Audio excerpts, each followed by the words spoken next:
This new playoff brought hope that a new team would rise. Sun Devils picked to finish last in this conference. Cue the Sun Devils surprise. Get in the moment, man! Get in the moment! Scalaboo! How did he stay on balance there? He jumped his, they counted his own point. But now they're looking across the line at the Longhorns. Battle-tested Texas conquered Clemson. Shotgun snap, Klubnik under pressure, he's sacked. This defense is downright dominant. We've been in this environment. Our players know what the mentality is like, win or go home. The Sun Devils are out to prove they're a team of destiny. Forks up! Our guys have been told they sucked all year. They just keep proving people wrong. To the end zone. Texas looking to be the lone star standing. Touchdown, Texas! Just like they planned. What do you say we do this? As you see, Cam Scattergood dapping up everybody, all of his teammates as they head out to this battle against Texas. Those final precious moments when the anticipation builds. What a day this is to have these 3 quarterfinal matchups that starts here in Atlanta with Texas and Arizona State. After a long season and so many drama-filled wins, there is Sam Leavitt, a dynamic young quarterback who transferred from Michigan State and has been on such a heated roll down the stretch. But Steve Sarkisian with that confident stride. He's been in the biggest of big spots in his career, and he knows how to attack this kind of challenge as the pressure now mounts for Cam Scattergood. The Sun Devils unexpectedly rising up to make it this far, led by Kenny Dillingham, their 34-year-old head coach, who has pulled off this magnificent rise back up, Jesse. He's done an outstanding job. It's been really one of the great stories all year in college football. A team that was 3-9 a year ago, picked to finish last in the Big 12. All they did was rip off 11 wins. Here they are in the college football playoff quarterfinal, ready to roll. And here comes Texas. Back on the field where they battled for the SEC championship. Sark feels really good about the way they come into this quarterfinal matchup. A team that's the only repeat playoff program from last year's playoffs.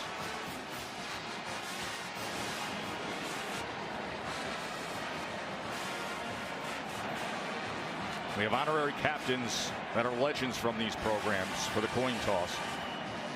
Aaron Ross, the former star defensive back. Jake Plummer, the man who led the Sun Devils to the Rose Bowl on this day in 1997. There he is. Of course, history for Texas as well, being here at Atlanta. They've now played in all the New Year's Six bowl games. They've won the other 5, a victory today, and they'd be the first program to have won all 6. What a day to just sit back and celebrate this great game, the first of 3 quarterfinal matchups. Teams, congratulations on a great season. Texas, you are the guest. This side is heads. This side is tails. What's your call? Tails. It's called tails.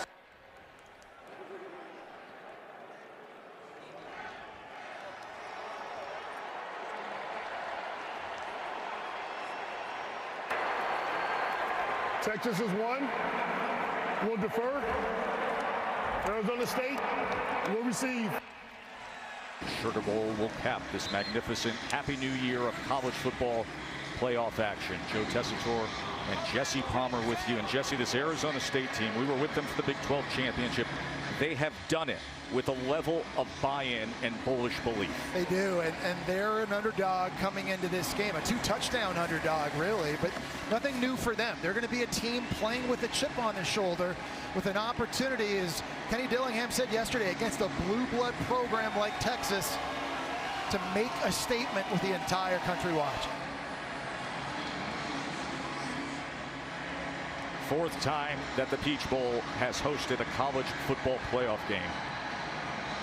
All 3 an SEC team won in the past, most recently Georgia over Ohio State in 2022. Can Texas stay the course of their title aspirations? Or will the pesky underdogs who have done it all year long find a way again? Arizona State believes.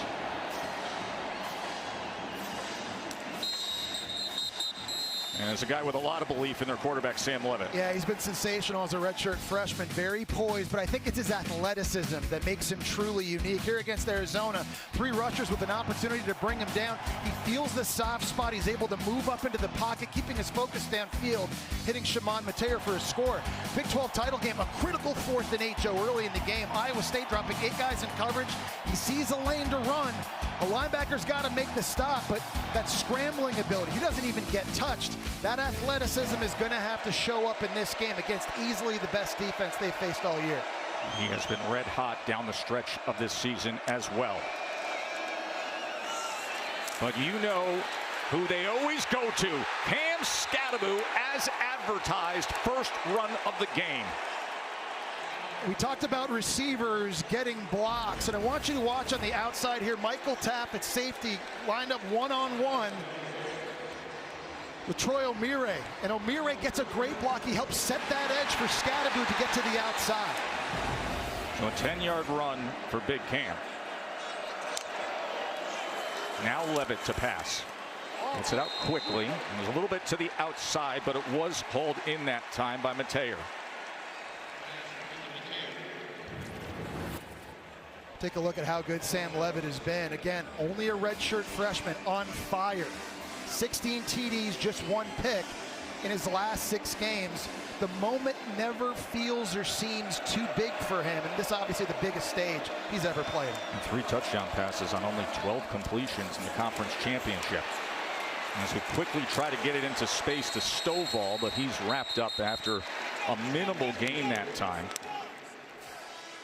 I think the critical thing for this Arizona State offense is trying to keep these 3rd downs manageable against this Texas defense. And Marcus Arroyo, their offensive coordinator, has been extremely creative all season long, finding, as Kenny Dillingham just told Taylor McGregor, unconventional ways to get Cam Skattebo the football. And this down and distance certainly could be a place for that. 3rd down and 4. Levitt looks left, comes back, tries to set up the screen, but they couldn't get it going with Skattebo. And you can see the frustration with the miscommunication. Yeah, that's a throw that Sam Levitt and Cam Skattebo connect on 100% of the time in practice. It was Barron Sorrell that was bearing down on Levitt this time, coming from the outside, but this is really an easy pitch and catch. He's able to negotiate the throw. Cam Skattebo may have gotten tackled after the catch, but those screen type throws, those are the pitch and catches you just got to be able to make. Well, the true freshman punter, Kenyon Floyd, on to punt away. Silas Bolden, very dangerous return man, back for Texas. And they come after it, and just able to get it away. And it takes a bounce that Bolden fields. A flag is down back at the 28-yard line as they came charging in. Did Jeff Banks' special teams unit. Maurice Blackwell, I have no idea, Joe, how he did not block that punt. He came through virtually untouched. The ruling on the field was the ball was not touched.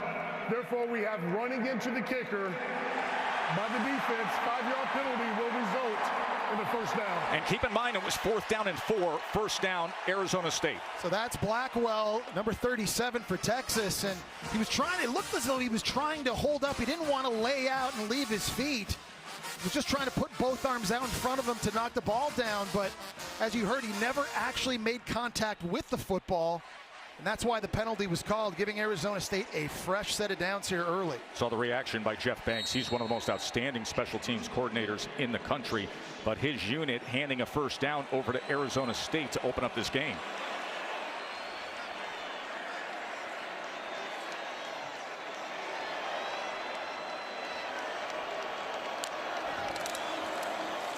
Skattebo looking for some room, doesn't find much, just a half a yard And Taylor, of course, Arizona State playing without their other chief offensive weapon. And that is Jordan Tyson. Tess, he had accounted for 41% of the team's reception prior to his season-ending injury in Week 14. So today, at receiver, it is going to be by committee. Now, they're really excited about Xavier Guillory in the downhill threat, but also look for Malik McClain to play a much bigger role today. And Taylor, he's a big guy. 6'4", 200 pounds is number 12, the receiver who they hope to step up. 2nd down and 9.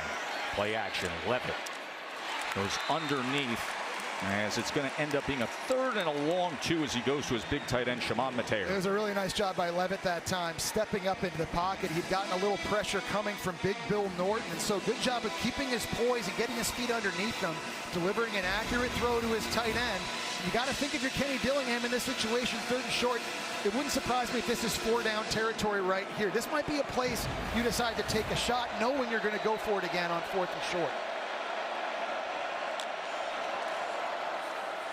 3rd and 2. Scattaboo, he leans forward and will move the chains. Tackled by Sorrell. Well, he runs with such a low center of gravity, Joe. And the thing that I think, gives him such great contact balance is he runs with his shoulder pads squared to the line of scrimmage. So he's able to absorb hits, stay on his feet, and keep chugging forward. This is a big challenge for Texas's defense, especially the front 7, to match his physicality, especially in down and distances like that.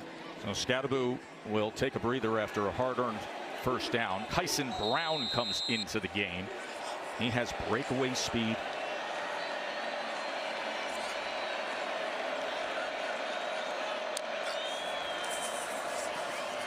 Levitt off the play action.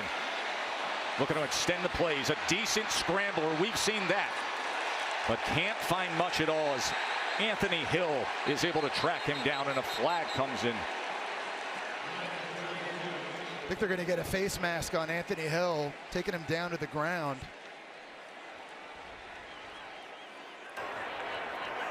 Personal foul, face mask, defense number 0.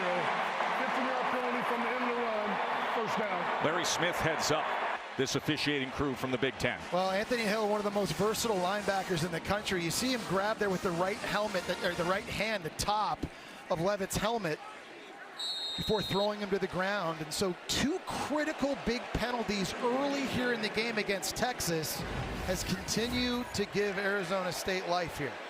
Running into the punter, gave them a 1st down. The face mask there now has the ball, resting inside the 30-yard line. Scattaboo, he is met. They are really there with the run fits with the safeties. Yeah, it's really important for Arizona State in this one that they start fast. And they've done that all season long, Joe. In 10 games this year, they've scored points on their opening possession, including 8 touchdowns.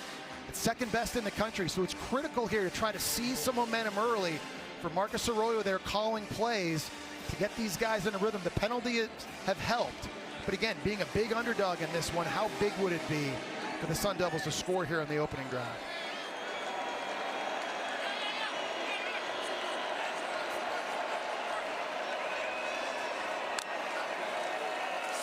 Second and 9. Levitt turns out of it. Nearly tripped up before he glides ahead to pick up some yardage. That's incredible. It's not easy to make Anthony Hill Jr. miss like that. We talked about the athleticism Texas's linebacker has, and when the plays break down and things get off schedule, Sam Levitt has this ability. He's got this speed. Kenny Dillingham coached Jordan Travis at Florida State. He told us yesterday his athleticism reminds me of Jordan Travis. When things break down, he can make good things happening. And you talked about his ability running the football and that athleticism. It's showing up early in this game. This will be the 11th play of this opening drive that was aided by 2 big penalties. It's a 3rd down and 5. They split the receivers 2 by 2. Levitt on 3rd down. He's going to try to run it himself, and he goes nowhere. Broughton was right on top of him. Now, kicking has been an adventure for Arizona State all season long. And they're only 4 of 12 on the year on field goal attempts of 30-plus. The Big 12 title game, Karsten Kiefer, a walk-on redshirt freshman, he had a 32-yarder. That's not him out there right now, Joe.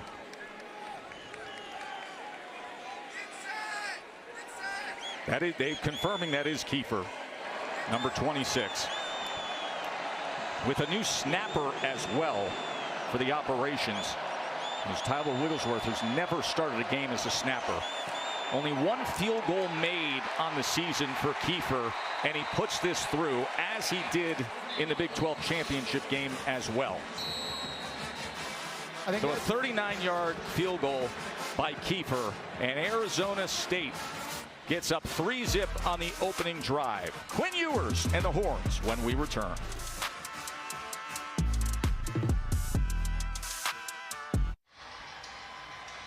Aerial coverage is provided by Goodyear, the best seat in the house since 1925. Happy 100th anniversary to the Goodyear blimp. High above Mercedes-Benz Stadium here in Atlanta. 3-zip Arizona State. Told you they had scored on 10 of their opening drives this year. Make it 11 now. As they come down the field, couple of penalties helped out. And then the 39-yard field goal by Karsten Kiefer to get the Sun Devils on the board. Ian Hershey to be kicking away. Matthew Golden, dangerous return man back for Texas if he gets the chance. And he will return it from about the 2. And let's say hello, Jesse, to Quinn Ewers. And when you start sizing things up in the history of Texas football, well, there is Quinn Ewers with all the statistical superlatives of some of the best. Yeah, Joe, he's a guy, a gamer, that really has played some of his best football at Texas on the biggest stages. You think back to last year at Alabama, early this season on the road at Michigan. He seems to thrive in environments like this, and he is a bit banged up. He's dealing with an oblique injury and an ankle injury, but he's had 10 days off since their win against Clemson. This is probably the healthiest he's been since the start of the year, so I'm expecting Quinn Ewers to play well in this one.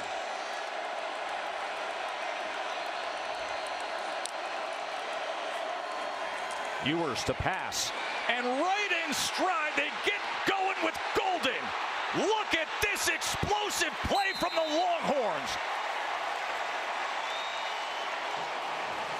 Well, the run fake on the RPO that time, it held linebacker Jordan Crook for just a split second, allowing Golden to get into the background. Here's Crook, he's going to hold, and that opens this area behind him on the RPO. Nice fundamental, good job, accurate throw by Ewers out in front, and an explosive play right out of the gate. 54-yard reception on the first play of the game. Ewers wide open, touchdown, hook 'em. DeAndre Moore. Texas strikes with a two-step of 2 big plays.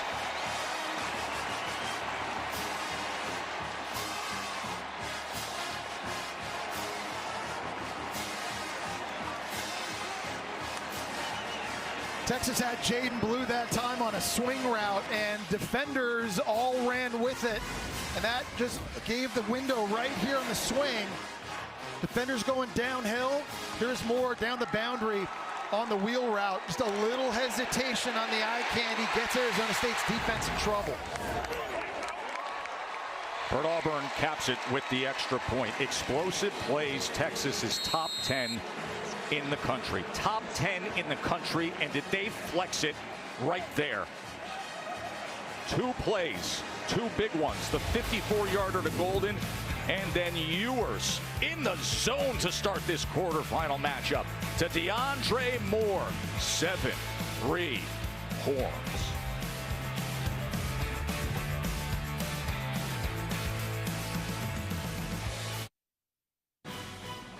The CFP quarterfinal at the Chick-fil-A Peach Bowl is brought to you by Chick-fil-A. It's the little things that make game day worth celebrating. Capital One, what's in your wallet? And Verbo, private vacation rentals. All the conference champions who earned the first round buys. Of course, we'll be seeing Georgia against Notre Dame tonight in the Sugar Bowl. And this Arizona State team with a great turnaround. First year in the Big 12, and they win the conference. This is what the updated bracket looks like right now. Penn State advancing last night in convincing fashion against Boise State. College football playoff bracket brought to you by AT&T. 7-3 Texas after the quick strikes. Well, Scadaboo's got a lot of tools in his toolbox as a running back, and I know he gets a lot of attention because he's able to run people over. But really, when you think about it, lots of great vision here as well. This play designed to go to the right. Nose tackle takes her away, cuts back left. Two defenders then force him back to the right again. He is so good at cutting laterally and then making people miss. This was the first play of that game. And then this is what we're all accustomed now to seeing, the contact balance. Really good feet, patience and vision, but making people miss and wearing people down. The big challenge for him in this one is they've never faced a front seven as big or physical as Texas. That's the big difference. Levitt gets outside the pocket and quickly gets it to Malik McClain, and that's incomplete. McClain is one of the players they really need to step up in the absence of Jordan Tyson. He was a Penn State transfer and a guy that they were going to redshirt this year. In the Big 12 title game, they played him because it didn't count against his redshirt. He came up with a huge 43-yard completion on a go route. They need people to take over for that guy right there. Jordan Tyson has been their go-to with speed and route running in hands. Whenever they need a big play, they were able to go Tyson's way, but that's not the case today against a sensational secondary. Levitt gets it out quickly on second down to Stovall. He is wrapped up. Katie. Yeah, Texas safety Michael Taff, he told us when you watch film of Cam Scadaboo, you'll notice he goes off his running path to seek contact, to punish and embarrass opposing safeties and corners. Taff said we have so much respect for him as a runner, but we also want to show him what it's supposed to look like, how a safety can really get after him. He said he's our target. Our whole focus today is shutting down four. That is the matchup of the day. Right now, Scadaboo 4 carries for 15 yards. 3rd and 8, empty backfield for Sam Levitt. Four-man rush. They back off and track him as he tries to extend the play, turns it around, and then throws downfield. But it was interesting. Colin Simmons, the true freshman, backed off the pass rush and spied Sam Levitt. It was a man-to-man coverage, and Levitt knew that when Anthony Hill went out with motion with Scadaboo, but it's 11 right here in the middle of the field. He's just going to try to spy him, fake the rush, get back in the middle, and at first it looked like Levitt had him outflanked. But it's Andrew Makuba, the Clemson transfer at safety, screaming downhill and forcing that throwaway. Now remember the last time Canyon Floyd, the true freshman punter, was on the field. It was a penalty that kept the drive alive. Silas Bolden with a chance as a return man to set up Texas in good field position as he returns it from the 25. And he breaks through. Look at Silas Bolden. Goodbye.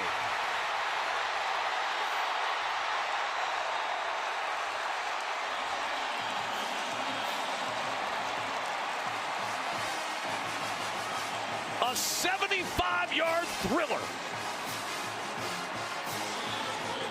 And the show band of the Southwest is rocking early here in Atlanta. Well, they say on punt returns, you just got to make one guy miss. Silas Bolden was able to make Malik McClain miss once, and they got a huge block by Ryan Niblett. You'll see it right here. And it springs him open in the middle of the field, and just too much speed for an outstanding punt returner. Explosive plays early on offense and on special teams, lighting up the scoreboard right now for Hookham. And for Burt Auburn, 176 straight PATs now.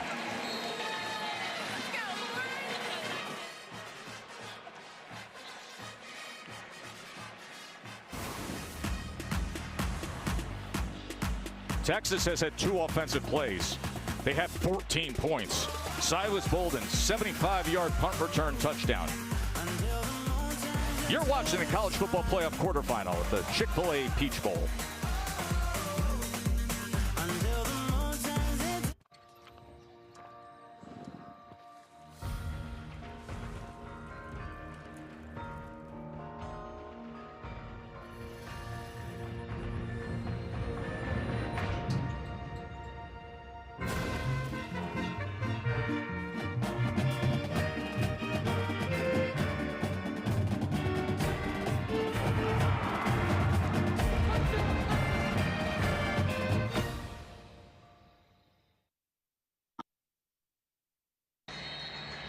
Joe, Jesse, Katie, and Taylor with you here at the Chick-fil-A Peach Bowl, where Texas is off to a red-hot start to try to advance to the national semifinals. 14-3, coming off A 75-yard punt return for a touchdown by Bolden against this Arizona State team that has so much to celebrate, Jesse. When you consider the past couple years, they were dealing with sanctions and vacated wins, and then back-to-back 3-9 records, and then this year, what a job by Kenny Dillingham. Yeah, and they're starting a redshirt freshman quarterback transfer from Michigan State, picked to finish last in the conference, and it's amazing to think back. They were 5-2, had a bye week, and early in November, Joe, they had a 0.5% chance to reach the college football playoff, and then one at a time they started picking teams off. They beat 3 ranked teams in their last 4 games, and here they are in Atlanta playing in the Peach Bowl against Texas. Just a remarkable season. Their first outright conference championship since 1996. Scatterbo can't go anywhere. This Texas front is just different. Blackwell with the tackle. Well, Blackwell does a great job that time recognizing the run, and he's able to get outside and take away any outside run threat for Scatterbo. Right now, just nowhere to go. And you thought it was going to be difficult running between the tackles because of Texas's size, but when you try to go outside, it's difficult too because all the sideline to sideline speed Texas has. And now the down and distance, and you get behind the sticks, it starts to take away your best weapon as Scatterbo is cleared out, split out. Levitt's going to take a downfield strike, and there is nobody there. Yeah, Troy O'Meara and Levitt just not on the same page that time. They've had man-to-man coverage a couple ones, and Kenny Dillingham shaking his head because he knew that was an opportunity. You don't get Texas in a lot of press man coverage too often. So when you get those opportunities, you got to hit them. Now we're in 3rd and long again. You see Pete Kwiatkowski, the D coordinator for Texas. They've been spying Sam Levitt, and they've done it with different guys. We've seen Anthony Hill Jr., we've seen Colin Simmons. You've got to be ready for the quarterback to scramble in this situation. 3rd and 10, A-gap pressure. He survives it for the moment, and then downfield crossbody is incomplete. I mean, Levitt's got some wiggle to him, but this defensive Texas is coming in hot. It was incredible that Levitt was able to make Jahdae Barron, the Thorpe Award winner, coming right up the middle, miss, and he's able to buy time, and he's just trying his best, staying on his feet, literally jumps in the air. Trey Moore can't get to him. He just couldn't get the throw down on the scramble drill. Texas mixing up the looks on 3rd down with spies, and this time bringing all-out pressure, forcing the redshirt freshman quarterback off schedule. Now, do they play keep away from Bolden in the punt game? Bolden went for a 75-yarder the last time. He's reversing course here, trying to find some blocks. A flag is down as Bolden goes out past midfield, but there's a flag back at the 40-yard line.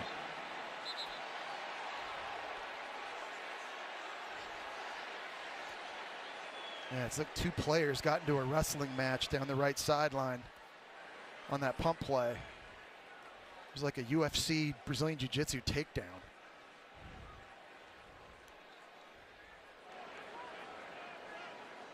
See both coaches looking for the explanation. Back-to-back 3-and-outs for Arizona State. During return, holding, return team number 24. 10-yard penalty for the spot of the foul. 1st down. Jesse, this is going to be Texas on offense for just their 3rd play of the game. 6 minutes left in the 1st quarter and a 14-3 lead. It's amazing, Joe. I think, Arizona State has had 3.5 weeks off since their Big 12 championship win. And I think when you have that time off, I think 2 things happen. 1, you look rested, or 2, you look rusty.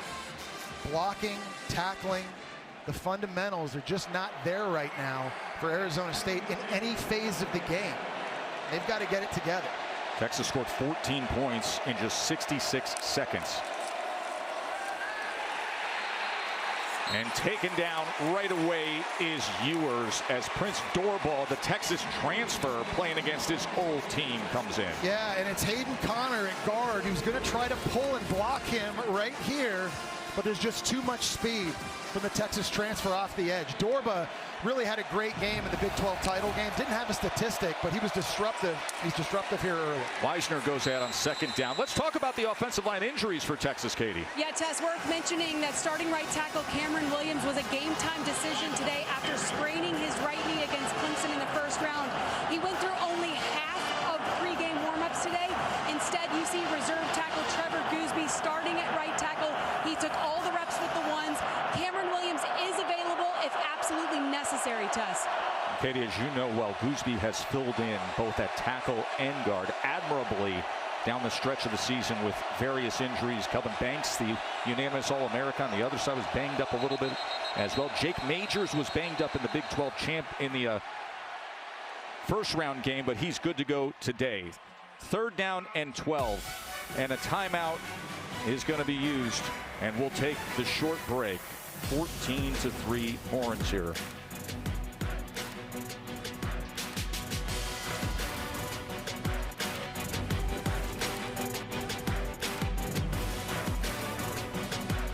Chad Powers only on Hulu this fall. Here is 3rd down and 12 after the Arizona State timeout. Downfield strike is incomplete. It was literally off the shoulders of Keith Abney, the Arizona State corner, as Ryan Wingo, the talented true freshman, was turning his head looking for it. And it looked like he beat him on the go route to the inside, but we've seen this from Quinn Ewers all year. Underthrowing deep balls, just a little bit too much air there on the double move. That's got to be downhill. A little bit of a tug that time from Keith Abney, right? A little earlier than that, and he got away with. But listen, that was a big stop Arizona State's defense absolutely had to have to try and regain some of this momentum. Michael Kern, punter from Fort Lauderdale for Texas, on to kick away. Stovall from the 23 as he split by the first wave and then is taken down at the 31. Well, Texas's defense, since that first drive, has really sort of settled in. They've been able to get pressure. This time just bringing it with Ford. Colin Simmons, the true freshman. Andrew Makuba bearing down, forcing a throwaway on 3rd. This is the last 3rd down. Jade Barron at corner on the blitz. And a phenomenal job by Levitt. They're just not letting him get settled into rhythm. And as a quarterback, that's so difficult, Joe, because you're trying to read the coverage. If you got your eyes downfield and you're taught soft focus around you, hard focus downfield, but that has been virtually impossible for Sam Levitt early in this game just because of how good Texas has been, especially on 3rd down recently. One of the best defenses in the country statistically. Then you look at the body size, the athleticism, the speed. Short pitch, Scadaboo just trying to get him into space and still struggling to find his way as he was taken down right away that time at the line of scrimmage. Well, we talked McDonald with the tackle. You know, the speed of Texas. Jelani McDaniel is going to come downhill here. He's at safety, and he's lined up one-on-one with Xavier Guillory at receiver. He's just able to beat that and get home. Arizona State is moving away from trying to run the football inside, and they're trying to get their best player, Scadaboo, on the perimeter. Texas is not allowing that to happen, and it's been the involvement of linebackers and safeties from the 2nd level getting it done. Here's 2nd and 10 as he gets it complete to Mateer. I like that play call by Marcus Arroyo in Arizona State. You need quick throws. You got to get the ball out of Sam Levitt's hands early and just chip away. You got to win on 1st and 2nd down to give yourself an opportunity on 3rd. So as Marcus Arroyo is trying to feel out Texas's defense early here in the 1st quarter, that's going to change, I think, some of his concepts throwing the football.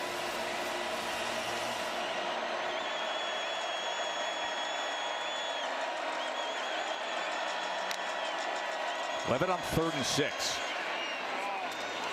To the outside, and it's a 1st down connecting with the speedy Stovall. He was covered by Gilbo. No, I love the idea, and it's another quick throw. You're just getting it out of Levitt's hands quickly from behind center, and a bit of a rub route to the outside. Stovall working the flat, moves the sticks and moves the chains. You see up here at the top, inside release by the receiver. It just kind of slows Gilbo down in the nickel there for Texas. They get the conversion, fresh set of downs.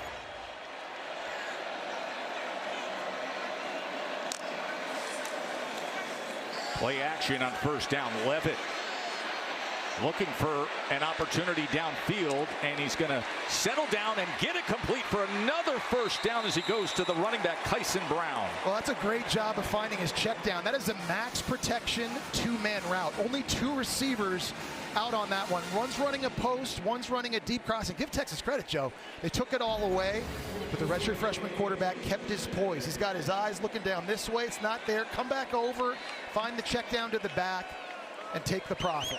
Jesse, you just get the sense that defensively the sack that started settling things down. And now a couple first downs across midfield. Overall, as a team, exactly what they need. It's called complementary football, no doubt. Just a breathe for a moment against this Texas onslaught. As Scadaboo now runs the ball hard downfield. That's what you're used to seeing with the Sun Devils. Yeah, and that time they get a nice job by the left tackle, Josh Atkins, pulling out in front. And you just want to get Scadaboo going downhill with the head of steam that time. Nobody touching him in the backfield. And here comes the block around in the pole. And a good job, again, attacking the perimeter. You're not seeing a lot of these runs inside. They accept that Texas is just much more physical and bigger than them. So you just got to be creative and find ways to get your best player the football.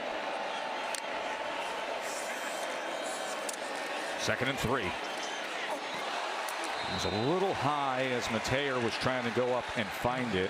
Leafau had coverage. You know, and we're seeing a bit of the committee approach now at receiver, like what we saw in the Big 12 championship game. Again, without Jordan Tyson, it's got to be Xavier Guillory. Melquan Stovall with a big 3rd down catch here recently. We've given Malik McClain an opportunity, and now they're trying to go to the tight end, Shimon Mateer. These guys are going to have to make tough catches. You're going up against the secondary that features the Thorpe Award winner, Jahdae Barron. Without that guy on the field now, everybody else has got to step up. Well, Jordan Tyson off to the side, out injured, had 1,100 yards and 10 touchdowns. By far their best receiver. 3rd and 3. Scadaboo. Maybe just short by about a half a yard as Barron Sorrell collapsed on him. In this situation, no doubt, you're going if you're Kenny. No, it is a first down. Get it. So they get the first.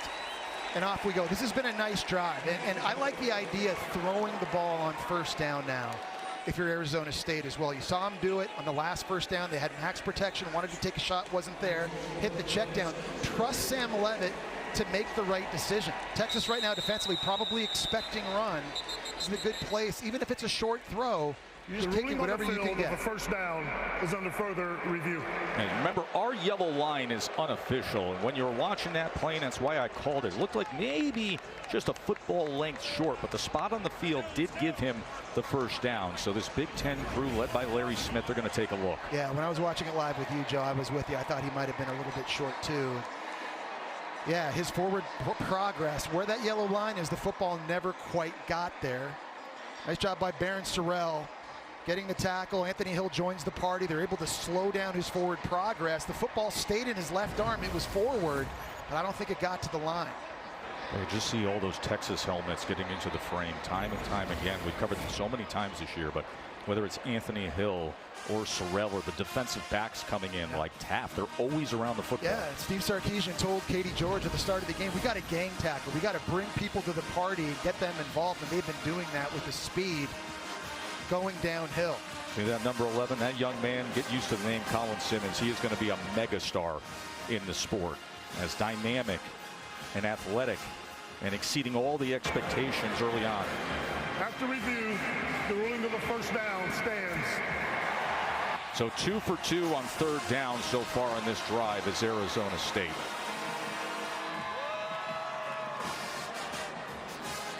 Coming up on the final minute of this 1st quarter, that saw Arizona State come down the field with a 12-play drive that took over 6 minutes and got a field goal.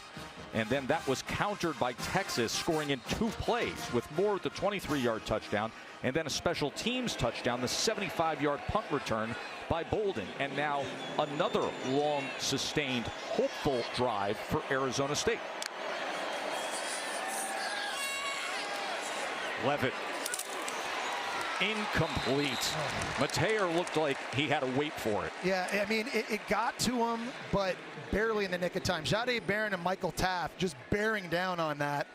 And again, we talked about this receiving group and tight end group, Joe. They're going to have to make difficult catches in traffic. That's just going to be the reality in this game. And I know that's not an easy one for Mateer to make, but contested catches is going to be a big story, I think, for Arizona State. And I know you feel Mateer has the physical gifts to match up with this defense. No doubt, athletic and a big weapon in the red zone as well. 2nd down. Sprint out, get into space to Gilroy. And Gilroy is met and driven back. It's Jelani McDonald again with the tackle. Yeah, Jelani McDonald is so aggressive, and we've seen him now come downhill and make a couple of big plays. I like the play call that time by Arizona State. You're moving the launch point now You're trying to get Sam Levitt outside the tackle box, not letting this D-line for Texas just pin their ears back and get after you. And here, another very manageable third down situation for Arizona State. 3rd down and 4, closing seconds of this first quarter.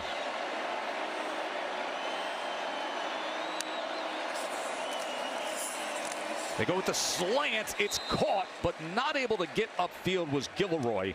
And that is how we will finish off this first quarter. That saw Texas with the explosive, dynamic speed with 2 touchdowns and a 14-3 lead. The Longhorns up by 11 on Arizona State here in Atlanta.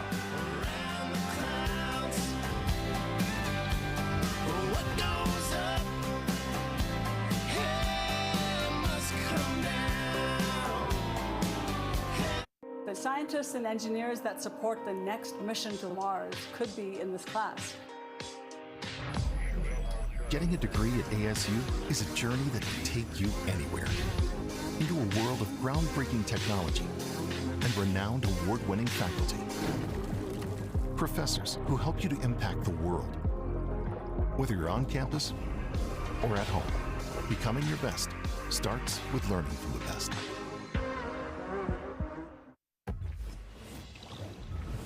Welcome back here to Atlanta, here with Arizona State head coach Kenny Dillingham. 4th and 2, what goes into the decision here? Yeah, I mean, we came to win the football game, and you can tell they've had 2 explosive plays early that have really swung the game right here. They got 14 points really on 2 plays, 3 plays, so we're going to have to be aggressive. Will you go for it? Probably we will. Thank you, Tess. Yeah, probably is turning into certainty, Taylor, as the 34-year-old Kenny Dillingham has his offense out on the field. 4th and 2 to start this second quarter.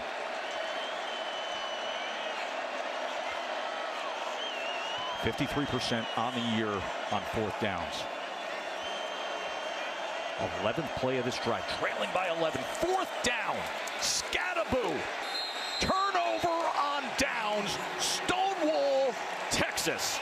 Big Alfred Collins and the rest of them making a stop on 4th down. It's not a great scheme that time by Arizona State because they're trying to block a 320-pound Alfred Collins with the tight end. Come on. Just not going to be able to get that done. This is the block right here they're trying to get as they're running this to their right side. No shot. And he's been one of the most dominant defensive tackles down the stretch of college football. Outside of Jahdae Barron, Joe, he's played as well as anybody on this Texas defense. Not a lot of people had him on their NFL draft board at the start of the year, but as good as he's been against the run, collapsing pockets, creating turnovers, he's now got a 2nd-round grade, Joe. Alfred Collins has made himself a ton of money this year. And after the turnover on downs, Wisner takes it ahead. There was a moment I remember we were covering a Texas game in November where you said, if I'm buying a stock price, this is the guy right now. Unbelievable just how he's ascending and in key moments of games stepping up and changing them. And that was a great example on that last play. 2nd and 7, a little bit of tempo. They get the ball out quickly. Again, it's Golden. It'll be 3rd and short after the completion of Ewers to Golden. Remember, they struck for a big play to open up the game. Yeah, and you see just how catchable of a ball Quinn Ewers throws. He can throw it from different arm angles. He gets it out quickly, but it's a very soft ball, making it easy on his wide receivers. That time thrown to the perimeter. Sam Levitt sits on the sideline waiting patiently to get another opportunity after turning it over on 4th down. 3rd and short as Jarrett Gibson, the true freshman from Gainesville, Florida, comes in the game, as he often does in short yardage situations for the Horns.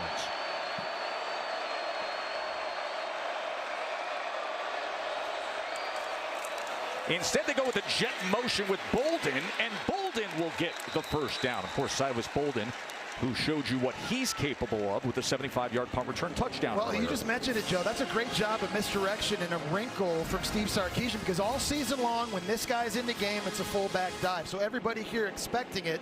Instead, they're coming around the outside now, something they hadn't shown on film yet. And the speed of Bolden, who had the punt return touchdown, gets the 1st. Play action.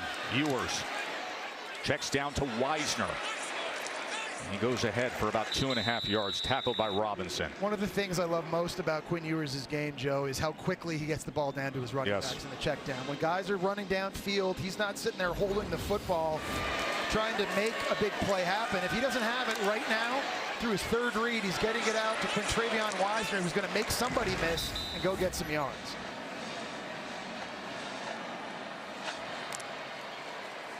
Second and 8, more misdirection, play action, time to launch it downfield, looking for Golden. A lot of contact, and that'll bring out the flag. It was Miles Rouser who had coverage on Matthew Golden. Pass interference. Defense number 4. 15-yard penalty from the previous spot. Automatic. First down. When you look at Golden, Matthew Golden, he really kind of started the year as a possession receiver, but as the season's gone on, he's become their deep threat, and a guy that Quinn Ewers has a lot of confidence in throwing downfield. Against Clemson, we saw a few pass interference penalties when they threw his way deep, and that time, beating Miles Rouser, all he could do was attempt to tackle and just give away 15 yards. Golden has more receptions and touchdowns on deep throws than the rest of the Texas receivers combined. A lot of traffic as they throw back to Wisener, but somehow he gets clear, and they are road grading downfield to the 20-yard line. Finally tackled by Alford. Well, you're seeing an example of the misdirection Steve Sarkisian uses because he's pulling a lineman. You got a running back going this way. You got this guy going this way, but the guy getting the football is coming over here. And I know there's a lot. This is convoluted, and Quinn Ewers is like, what is going on right now? The body's everywhere. But they do this at least once a game. And when you get these running backs out in space on the perimeter, man, they are dangerous. They're the ultimate misdirection team, and it works to Sark's advantages often. As they'll keep it on the ground that time with Wisener. Yeah, the running backs, Joe, they're such a big part of this passing attack. Jaden Blue and Quintravion Wisener, number 1 and 2 in the SEC, respectively, for running backs catching the football. These guys aren't just catching 3-yard checkdowns and getting tackled. They make people miss, and they're generating explosive plays, a massive part of what they do offensively. You cannot play running back for Steve Sarkisian if you don't catch the football.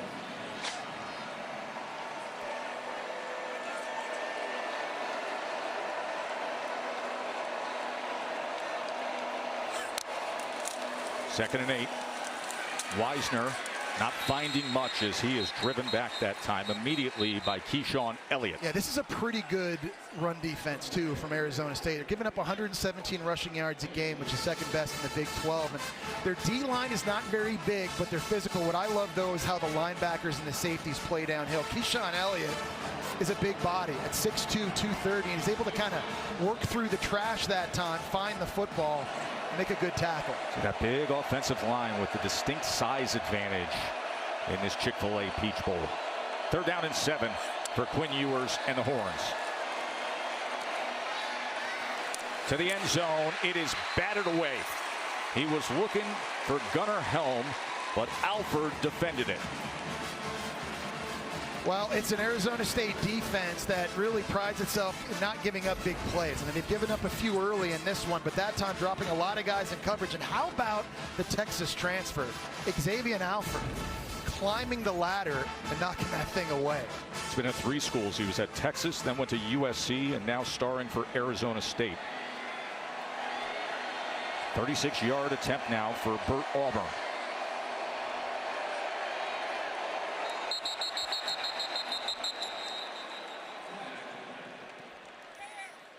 Flags rain in. Looked like there may have been some motion on the left side of the line.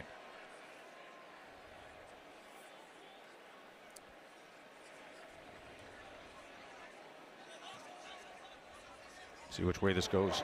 Offside. Defense causing the offense to move. 5-yard penalty still. 4th down. So that changes things to a 4th and 2. Yeah. And you see Sark turning over there and say, hold on a second now. Looking at my play sheet, offense back maybe 4th and 2 changes it, doesn't it, Jesse? Let's get the big bodies and Kelvin Banks, and let's get Jake Majors, our starting center, back out there, and let's go for this. Again, you talked about it, Joe. Big offensive line. They're outweighing Arizona State on average 60 pounds a player in the trenches. Does that show up here? So 4th and 2, and the offense goes right back out there.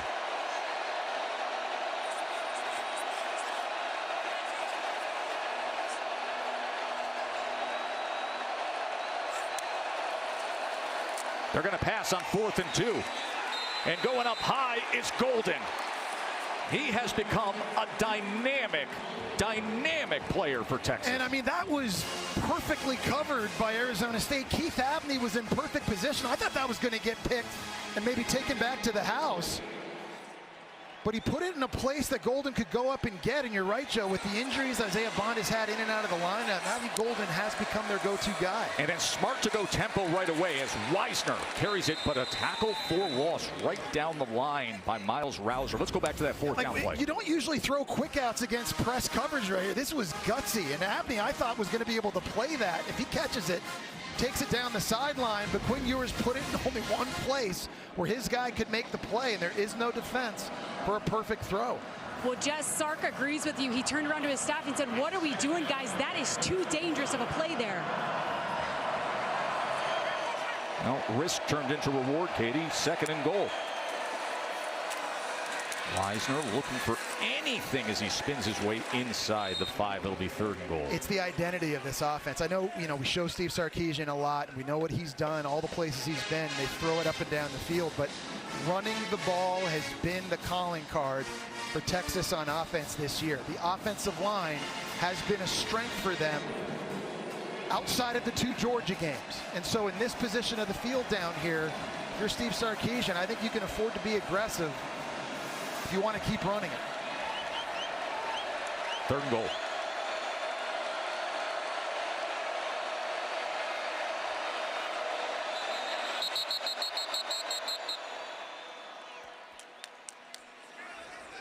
And a timeout is going to be used by Coach Texas, Sark. The first of the half will be a full media.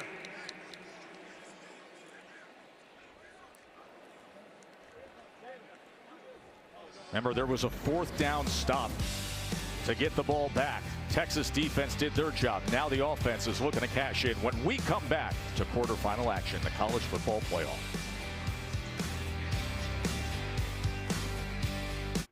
Glad you're with us to start this happy new year of college football playoff quarterfinal action. Of course, coming up next, Ohio State and Oregon in the Rose Bowl presented by Prudential.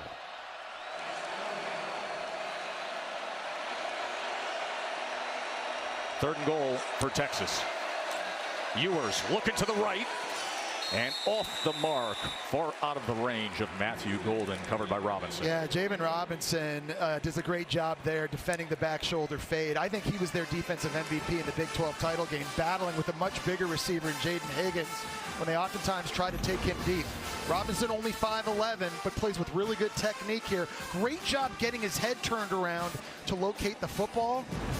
Back shoulder fade is one of the toughest throws to have to defend, and over the last 2 games now, number 12 for Arizona State in the back end, and that guy is playing lights out. Short field goal attempt for Bert Auburn. The veteran, the all-time leader in field goals made in Texas history, and he adds to the lead, 17-3 for the 5 seed Texas.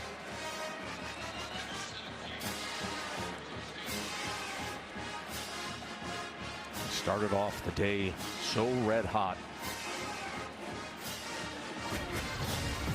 Smarter Decisions brought to you by NerdWallet. This is the second play of the game. Faking a swing pass, DeAndre Moore on the wheel outside, and then Silas Bolden making a big one on special teams. One guy missed, you get a great block, and it's off to the races. And Joe, we're up here in the booth, and like you even blink once, and all of a sudden Texas has 14 points. He jumped out on top, and since that time, Arizona State just trying to regroup. You get the feeling now at this point of the game, offensively, Arizona State has got to be able to come away with points here and get into a rhythm and get that guy, the guy that finished 5th in the Heisman Trophy voting, Cam Skattebo, get him lathered up. Cam Skattebo, who the last time we saw him in that Big 12 championship game, had 170 yards on only 16 carries. And to this point, 9 carries for just 26 yards. That's 2.9 per.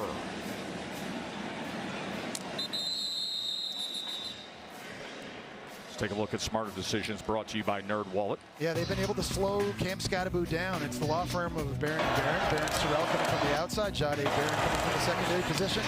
and making a tackle. Johnny McDaniel's also doing a great job from the second level of safety, recognizing, getting involved. Point of attack right now is where Texas is winning, and then on 4th and 2 on that last drive, not a good scheme to have a smaller tight end blocking one of the most dominant interior linemen in the entire country, Alfred Collins.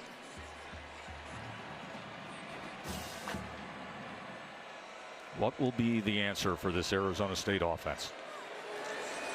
They go jet motion with Stovall, but right down the line with pursuit is Makuba. Taylor, what can you tell us? Tess, Scadaboo is incredibly frustrated down here. After the 4th and 2 stop, this was him on the sideline. Came down, threw his helmet. He's really upset with the protections or lack thereof. And he came up, stormed away from his coaches and said, I'm done with this. We have a game to play. He needs to find his poise in order to get back into this game, guys. It's interesting observations. Taylor's right on top of it there on the Arizona State sidelines.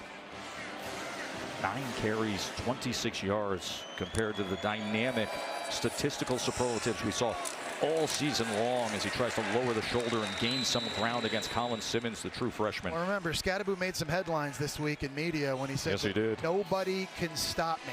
And I think Texas took account of that. And Kenny Dillingham, you know, he's a guy that, as a head coach, doesn't try to censor his players, but he said, you know, there might be consequences for things you say, and I think you got to be careful poking the bear against this defense. Certainly Texas showed up ready to roll. And Kenny said to us yesterday, listen, some people who just need that, it's okay if they say it, speak it to existence. But man, oh man, was Texas aware of it. Saw Pete Kwiatkowski, the defensive coordinator, who given that look like, I think we got some guys who can match up with you. 3rd down and 7.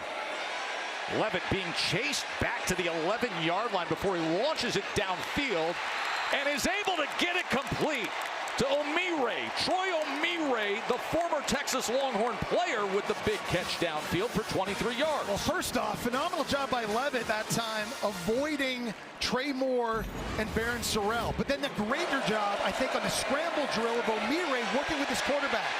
Omire is out to the right. He's working a deep crossing route. He sees him scrambling to the right. He reverses course, and the 6'4" target goes up and makes a catch over Michael Taft. A redshirt senior from Sugar Land, Texas, with a big play against the Horns. And now Scadaboo with that style we're used to seeing, fighting his way for 8.5 yards.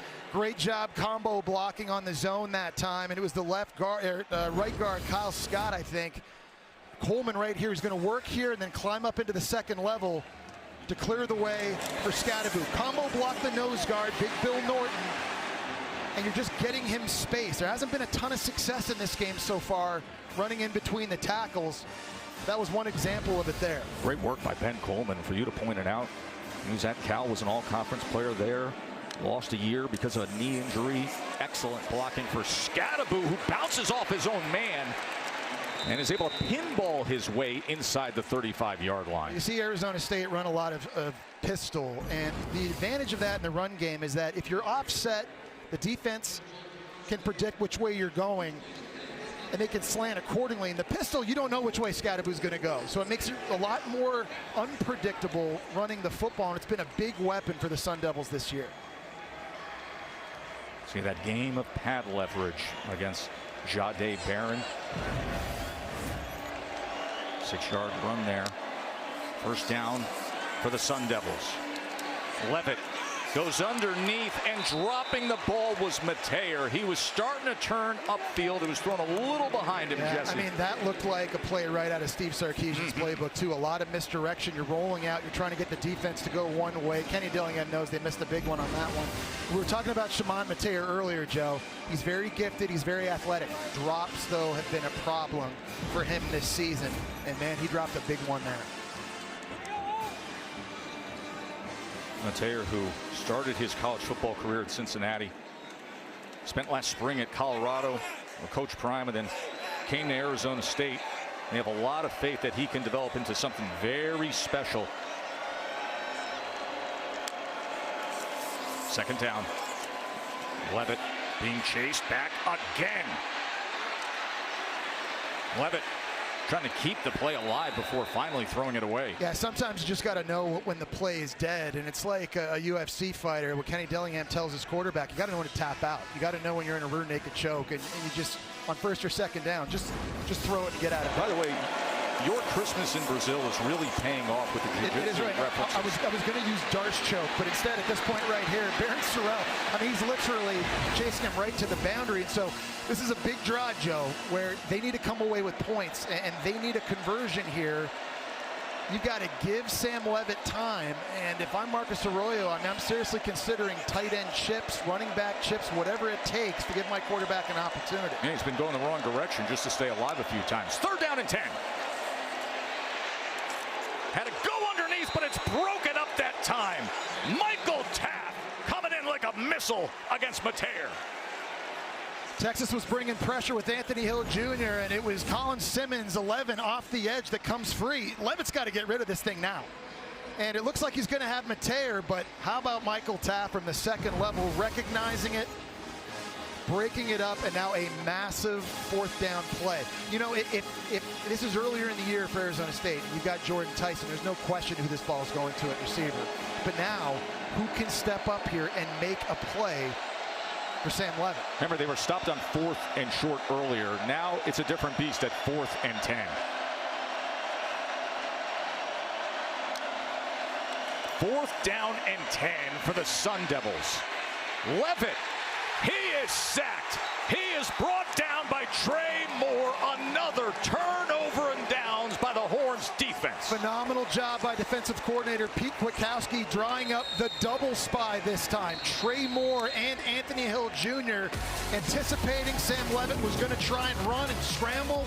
Absolutely nowhere to go with these two guys honing in on him like that. The speed of Texas's defense is taken over, and it has been all hook 'em early here at the Peach Bowl.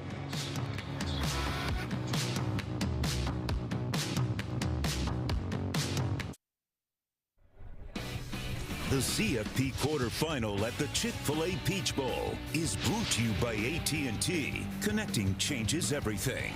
Allstate, you're in good hands. And Mercedes-Benz.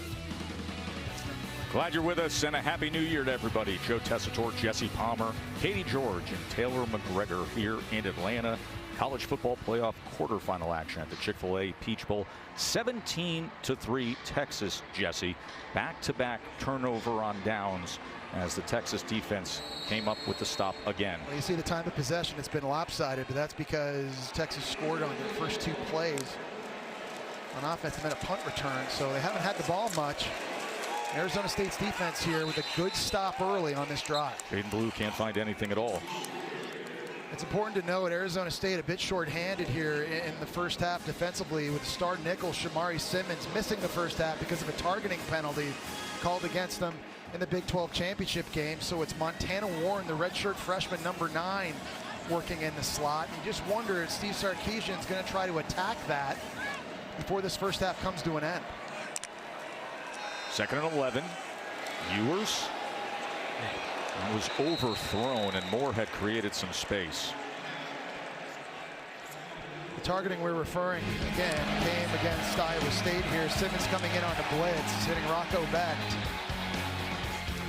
Referees would review it, confirm the targeting. That happened in the 3rd quarter of that game. Because of that, one of the best players, a special player for Arizona State, not suiting up here. In a spot where they could use a little extra hope in the defensive backfield here. A 3rd and 11. Ewers. He's going to tuck and run it on 3rd and 11, and he was tripped up that time by Keyshawn Elliott. We talked about Quinn Ewers being healthier than he's been in a long time, and on that 3rd down, he tries to take off running, but Keyshawn Elliott, the New Mexico State transfer, does a great job tracking him down and getting a stop. I know the offense for Arizona State has struggled here early in this game. The defense, though, seems to be finding their groove a little bit now, and at some point, to get back to complementary football, the offense has to do their part here late in the first half. Mention Ewers and what he's dealt with this year. Recently, the right ankle issue. Also, the abdominal strain that had him out injured earlier this year as Kern kicks away and drives the ball deep as it couldn't stay in, and it goes for the touchback. Arizona State and Cam Scadaboo. Can they find that scoreboard before halftime? We'll find out next from here in Atlanta.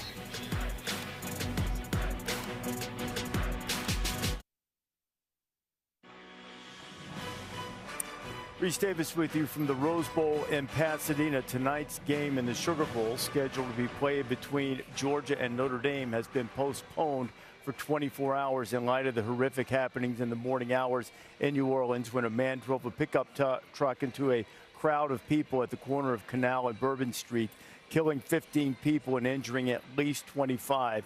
Officials in New Orleans, including Sugar Bowl officials, just spoke a few moments ago and said that the game would be postponed as they continue to try to make sure that the area is as safe as possible. We'll have more on this at halftime, Joe. That is the breaking news that Reese Davis and the crew in Pasadena providing as to the ongoing national story of the terror attack in New Orleans, the senseless violence that we all woke up to, and the tragedy that the Sugar Bowl quarterfinal game between Georgia and Notre Dame is postponed. There are numerous reports based off of what was the FBI investigation news conference that happened moments ago. We urge you to read up on that, as the FBI is asking for the support in the investigation of for the public as well. As we are here in Atlanta with this quarterfinal game, but obviously our thoughts, our prayers, and so much of our attention is on the happenings in New Orleans with the tragedy there. That, as Reese has given us the breaking news and the first word that we're getting, that the Sugar Bowl game between Georgia and Notre Dame is being postponed at the time after the horrific terror attack that took place overnight in New Orleans. And of course, we will have more on that in the updates coming at halftime.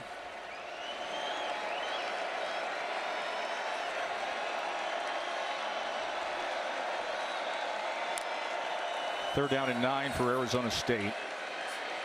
Levitt is being chased again, launches it downfield, and it's incomplete. And that's what Arizona State couldn't have happened.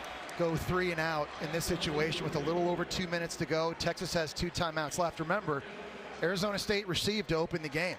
So if Texas marches down the field here and scores points, they're going to get the ball back first in the second half with an opportunity to pile on. That is a huge 3 and out for Texas to potentially blow this thing wide open.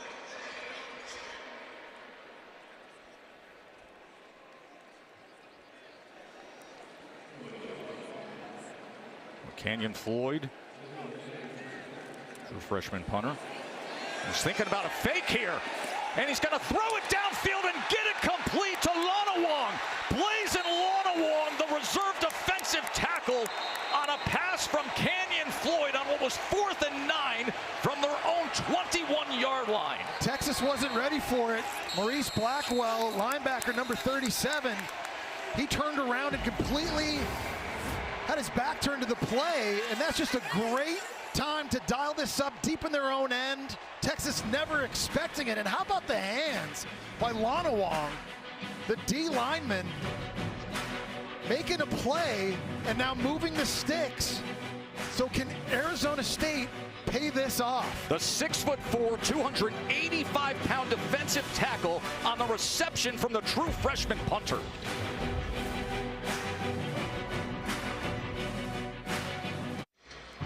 Nothing like your 180-pound punter throwing to your nearly 290-pound defensive tackle. So for Kenny Dillingham, I mean, is that aggressive or is it desperate? I mean, I think it's a little bit of both is the answer, but I think he understood the situation in the game, and the last couple minutes of this half and the first couple minutes of the next one, Texas getting possession might not have been good, so he dialed it up, and it pays off. Canyon Floyd to Blazin Lonawong on the fake punt.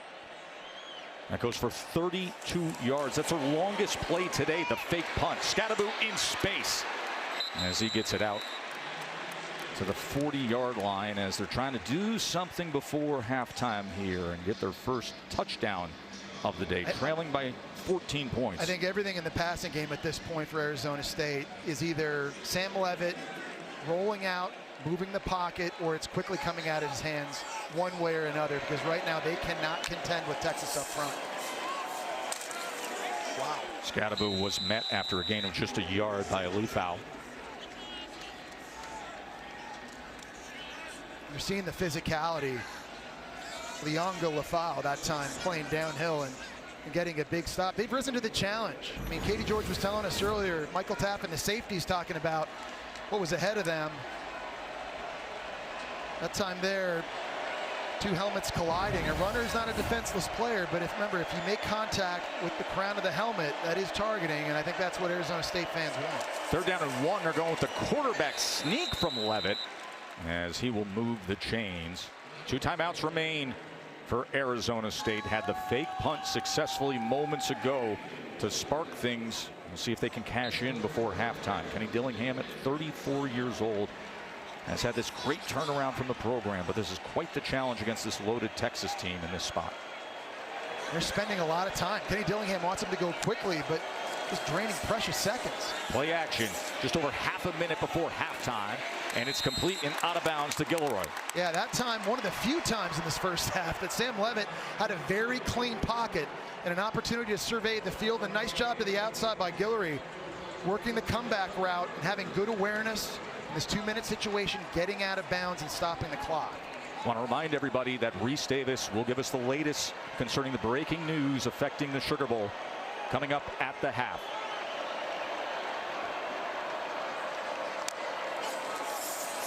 Levitt being pressured and being brought down. He is sacked. 2 timeouts remain for Arizona State, so they can manage things here. Well, it was Colin Simmons, the true freshman, that made the play. It was Trey Moore that had the sack. And Colin Simmons' speed off the edge is just too much. You mentioned him earlier, Joe. 8 sacks on the year, leads all freshmen in the country. The speed here, but it's Trey Moore that's able to clean it up. And Trey Moore, last year's American Conference Player of the Year, he's really come on these last 6 games now, getting sacks, forcing fumbles. Texas feeling very comfortable right now with their ability to get pressure with only 4 downs. And let's talk about the situation here as we close in at halftime in this scoreboard and the realities of what we've seen in this first half of how desperate Arizona State is to score here before half. I think it's got to be a touchdown too, Joe, because of how the game's going. Also, though, because Arizona State can't kick field goals this year. No. Again, coming into the game. 3 different kickers. 4 for 12 on kicks 30 yards or more. Those are not gimmies. Nothing is a chip shot for Arizona State. But just watching this game and seeing how dominant Texas's defense has been, I think for you and I think we all agree they need 6 or 7. They need to score 6 or they need a touchdown on this drive going into halftime. Remember, Mercedes-Benz halftime report with Reese, Dez, and Coach Saban will be coming up in moments.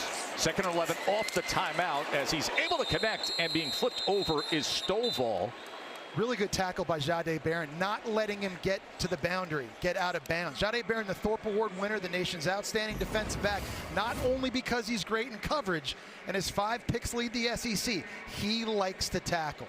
He will put his face in the fan, and you saw it right there. Absolutely textbook, forcing Arizona State now to burn its final timeout. Thorpe Award winner with the tackle there, and with that, yes, it is exhausting the last timeout. 22 seconds remain. As if it's a 3rd and 4. This Texas defense, led by their coordinator, PK, Pete Kwiatkowski, so talented, so difficult to move the ball against. We've seen examples of that all game long. And again, no weakness anywhere across the board. 3rd in total defense, 10th in rushing yards allowed, 29 takeaways, tied for 1st. They make impact plays, and there's just not a place when you're looking at them on field, if you're an offense, that you say, you know what, yeah, we can exploit that guy. Let's go after him, because everybody on this defense is good. 3rd and 4 with no timeouts remaining, and the clock counting down to the end zone. That was denied at the very last second by Malik Muhammad defensively for Texas as they tried to get it to Gilroy. And a great job by Muhammad that time on the scramble drill. He's covering Guillory, and Guillory works to the right, puts his foot in the ground. Malik Muhammad, who got picked on in their last game against Clemson as they were trying to avoid Jahdae Barron. How about that athleticism, Joe? Stretching out, knocking it away. Now here comes a 4th down. And remember, this has been an adventure all season long for the Sun Devils. Carson Kiefer. Made from 39 earlier, this from 36.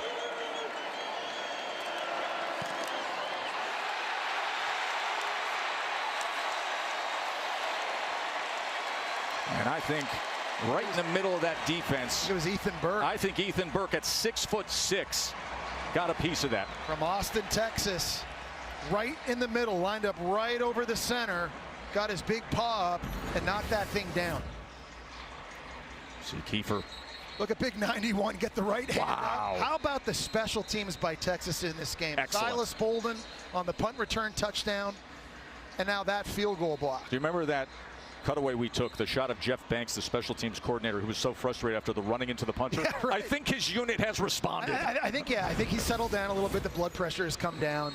I think he'll take it into halftime feeling okay. Speaking of halftime, a reminder that the Mercedes-Benz halftime report with Reese Des and Coach Saban is coming up. And we have the breaking news out of New Orleans as Jaden Blue takes the carry here, that Reese has already informed us moments ago that the Sugar Bowl between Georgia and Notre Dame has been postponed after the tragedy, the news we all woke up to, the terror attack in New Orleans. So they will give us the latest as to the circumstances we're dealing with in moments. But first, let's go to Katie.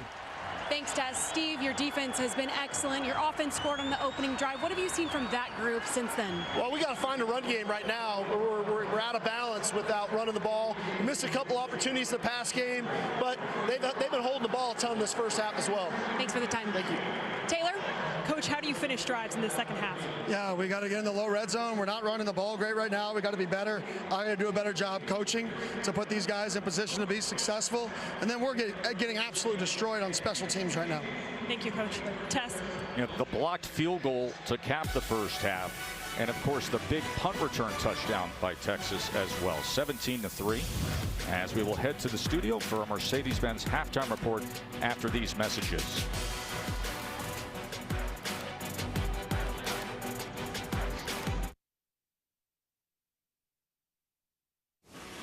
Welcome to the Mercedes-Benz halftime report.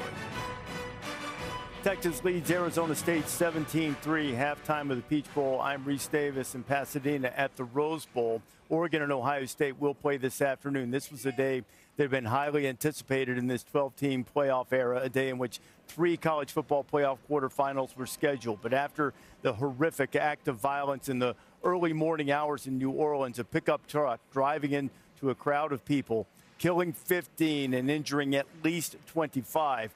Officials announced moments ago, government officials along with Sugar Bowl officials in New Orleans, that the game schedule between Georgia and Notre Dame will be postponed for 24 hours. Laura Rutledge is in New Orleans now covering the Sugar Bowl. And Laura, we certainly understand the lack of significance of football relative to the loss of human life. But this is an issue that will go forward. What is the latest that you can tell us in terms of how they're approaching when to reschedule the game and what type of factors will be considered when making that decision? Well, Reese, as you can see, we are inside the Superdome now. The Superdome had been locked off earlier today as they were doing another sweep through here looking for explosives. They deemed it safe to open it back up, but the teams, Notre Dame and Georgia, have been at their hotels throughout the morning. They'll stay there for the remainder of the day, essentially on lockdown. No one is leaving. People are not coming into those hotels. That, of course, the best way to go about keeping everybody safe. And as you mentioned, Reese, government officials just held a press conference officially announcing that this Sugar Bowl would be postponed for 24 hours. And when they talked about it, they said it was not taken lightly. They had many discussions. They met for a while between the Sugar Bowl officials, law enforcement, FBI, college football playoff officials, trying to decide what would be best. They decided public safety, of course, is paramount here, and they're encouraging people, even in New Orleans, to stay safe, to stay inside.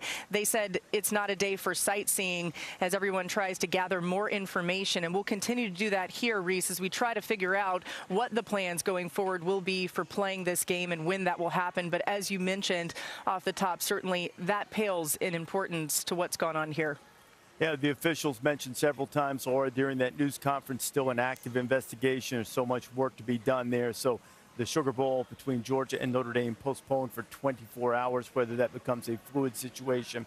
We'll certainly keep you up to date, Laura. Thanks. Great job, as always. Laura Rutledge reporting from New Orleans on this unfortunate and tragic turn of events with a horrific, violent act that took the lives of 15 people. And our thoughts, prayers, and condolences go out to all affected. This halftime report is presented by Mercedes-Benz.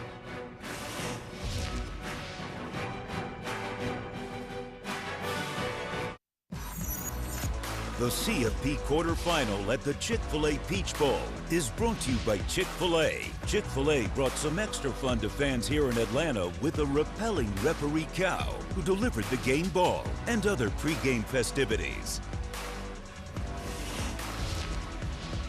Time for our Road to the Championship presented by Mercedes-Benz. Didn't take Texas long to get on the road. Their first two offensive plays, Quinn Ewers completed 2 passes for 75 yards. The last 23 to DeAndre Moore. Arizona State had scored a field goal. Texas had a punt return touchdown, added a field goal, and they're up by 2 touchdowns. Nick Saban, Desmond Howard here now. So if Arizona State's going to threaten Texas, what adjustments do they need to make? Well, I think, first of all, they have to keep their poise. I mean, they've had 24 plays in Texas territory and only come up with 3 points. They turned it over twice on downs and got a field goal block.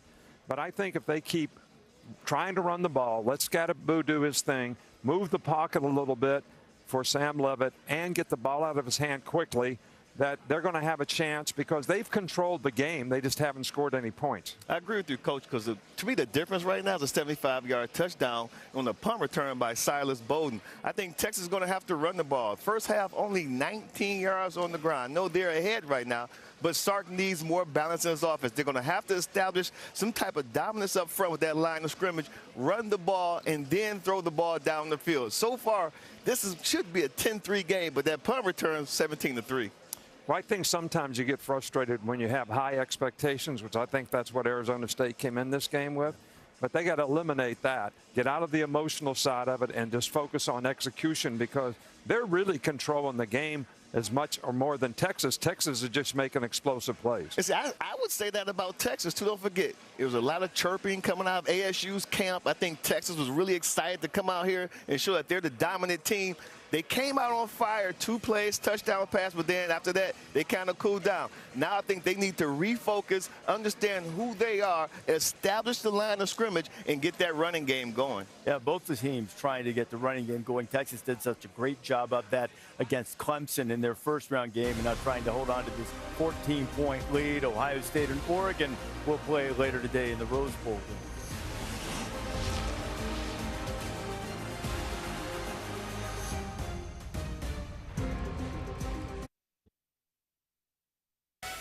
Glad you're with us from here in Atlanta for the college football playoff quarterfinal at the Chick-fil-A Peach Bowl. Texas up 17-3. Arizona State, their last 4 drives before half, they have 35 plays, 143 yards, but didn't get any points with it. There was a blocked field goal just before halftime. We heard Katie talk to Coach Sark, and, listen, they dominated the first half, and he says, we got to run the ball better. Only had 19 yards in that first half. It was something that they did a really good job of in the Clemson game, running for 292 yards in that one, and it was the offensive line up front. The Chick-fil-A move on the field that was able to get it done. Cameron Williams here getting a reach block, which is really hard in this case, running to the outside because of the angle of the defensive end. But the tight end, Gunnar Helm, gives him a post block and then climbs the second level. Jaden Blue takes it the distance. Later in the game, they go outside to the left. But this time, you need the kick-out block from Gunnar Helm. So it's Kelvin Banks that's going to help him with the post, the left arm, give him a little shove, and then you climb up onto the linebacker. And this is the 77-yard touchdown from Jaden Blue. Haven't been able to have a lot of balance here in the first half because of their lack in running. I think the offensive line now much bigger than this Arizona State D-line, Joe. They've got to assert themselves. They've got to take over the line of scrimmage here in the second half. Arizona State 47 plays to Texas's 21, and it's a 2-touchdown lead as they go with the short kick. And we check in with Katie. Well, Tesh, Jess, I spoke with Steve Sarkisian coming out of the locker room at half, and he said we're better when we have balance. He said, though, starting here in the second half, we might have to start with the pass, and then we can get the run game going. He did like the way that Quinn Ewers played in that first half. He said, if I'm being nitpicky, I wanted a better throw to DeAndre Moore on the sideline, but we didn't have a lot of offensive opportunities there in the first half. We got to be better here, starting with this drive. Yeah, part of the problem, Katie, is not being able to run the ball, forced them into a lot of third and long situations, and they couldn't convert. Just 1 of 5 on third down. So it's part and parcel. It's balance, but you do have to be able to run it a little bit early in drives to allow these drives to be sustained. Play action. Oh, and the pressure right up the middle from McCullough. Caleb McCullough, the 5th-year guy for the Sun Devils. He's been through all the struggles of this program. He comes up with the sack. It was a double linebacker blitz right up the middle. It was Jordan Crook coming first this way, and then no one picks up McCullough on the backside. The play action fake lets everybody play downhill, but that was a called blitz from the beginning. And McCullough doing a great job creating a negative play here to kick off the second half. So they put him in a hole to open up this second half. Short pitch to Wisner. And Wisner out to the 22-yard line. Will be third down from there. Tackled by McCullough again. And this is what Arizona State wants to do on defense. They want to set up third and long and play big zone coverages, 7 guys back, all watching the quarterback, keep the ball in front, and rally to the ball. They normally don't give up big plays. Only 11 plays of 30 or more yards allowed this season for Arizona State, 6th best in the country. This is when they feel most comfortable, winning on first and second, setting you up in third and long. 1 of 5 on third down today. 3rd and 12. Ewers pressured and taken down again. And it is fired up for Forks Up. That is as good a defensive start as they could ask for. Clayton Smith. And that's what we're talking about. Nowhere to go with the ball. When 7 guys are back in coverage, that's bad news for Texas right there. Kelvin Banks down on the ground. But you're going to see 7 guys drop back in zone. Everyone's watching Quinn Ewers. Nowhere to go with it right here. So Quinn Ewers decides to step up, and that's when Clayton Smith and company can rally and make a play. Well, there is the unanimous All-American, the starting left tackle, who was dealing with an injured ankle just last month and battling through injuries. One of the best overall players in all of college football is the left tackle, Kelvin Banks. And remember, Cameron Williams, the normal starting right tackle, is out. So Trevor Gooseby, who would be filling in for Kelvin Banks normally, is on the right side already. So now you're going to have a lot of inexperience now on both tackle spots. Banks is over here playing the left side. He had to block Clayton Smith for a very long time. You got to remember, Kelvin Banks still dealing with a bit of a left ankle injury he suffered against Texas A&M. He missed the Georgia game and the SEC title game. But you mentioned he's a difference maker. There's Cameron Williams already missing this game with a left knee injury he suffered against Clemson. And so Steve Sarkisian wants to run the ball. It's going to be a lot harder now when you've got 2 tackles that are a bit banged up. It's an excellent start defensively for Arizona State as Scadaboo waits for the opportunity to try to put the Sun Devils back into this game. Michael Kern punts away. A catch by Stovall.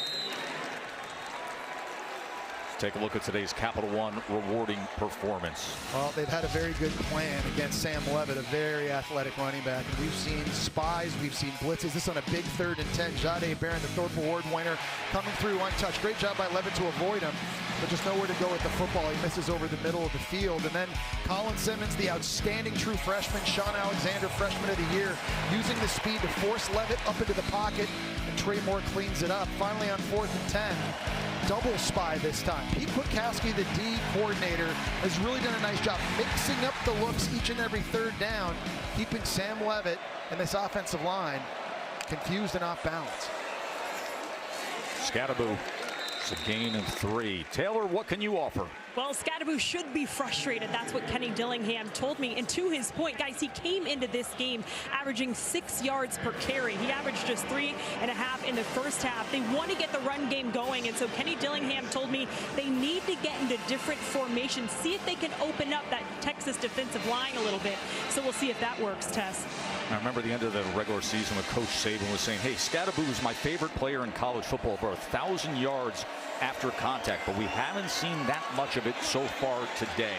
Complete downfield, just what they needed as he goes to Omire.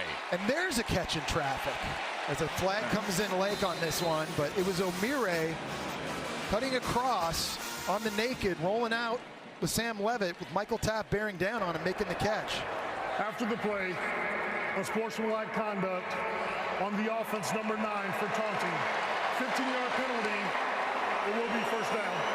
At times, Ward, the receiver coach for Arizona State, not happy with Troy Omire. I mean, this is a great job. 6'4". He had a big catch in the first half as well, and that's a big play. You're trying to reestablish momentum. He just drops it right in front of Jade Barron's face after kissing the ball, and you just can't do that. That's just a terrible mistake in a game that you're behind. It's emotional, I get it. You just made a big one. You want to celebrate it, but you got to do it in other ways. And then you got your position coach giving you that look when he's one of the greatest to ever do it. First down, Levitt. He is wiggly, isn't he? Look at Sam and Levitt. He's an excellent scrambler, and quick twitch athleticism gets him downfield for 28 yards. Well, this is a great job on the zone read, and Texas this time didn't have anybody replacing in this area of the field right here for Sam Levitt to run into. There's no one on the edge taking the quarterback. Barron Sorrell's there, but he's holding the post. There's no DB, there's no safety that came down to support the quarterback run. Really, really nice play call that time by Marcus Arroyo. Good read by Levitt.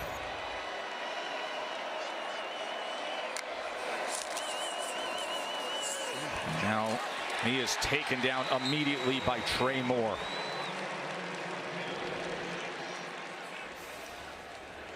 No opportunity in front of them here as the ball's on the 30-yard line. You see what has happened when they've been in Texas territory today. Yeah, they've had opportunities. They just haven't been able to finish drives, and it's this one right here. It's 2 turnovers on downs. 4th down. But Texas has been better. It's those critical down and distances. But you're seeing a little bit more designed quarterback run early in the second half by Arizona State. It's a changeup.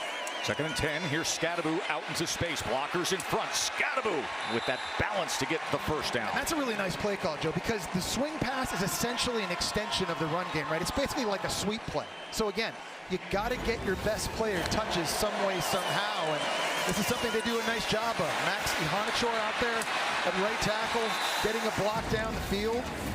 A promising drive here early in the second half. Trying to make this a one-possession game. Set up the bunch diamond formation with Scadaboo on the near side. They fake it. He looked to go deep. It wasn't available, so now just trying to extend the play and has to throw it away as Anthony Hill was tracking. Yeah, and Texas just not taking the cheese that time. There's a pump fake out of the diamond formation on the screen to Scadaboo, and there's just a lot of defenders for Texas. They're just playing off. They're not biting this. This is what they're trying to show at the bottom of the screen. Trying to get Shimon Mateo right here down the boundary, but it's not available. Nice job staying disciplined in the back end by Texas's defense. That's the guy who keeps them disciplined. PK, Pete Kwiatkowski, veteran defensive coordinator, one of the best in the business.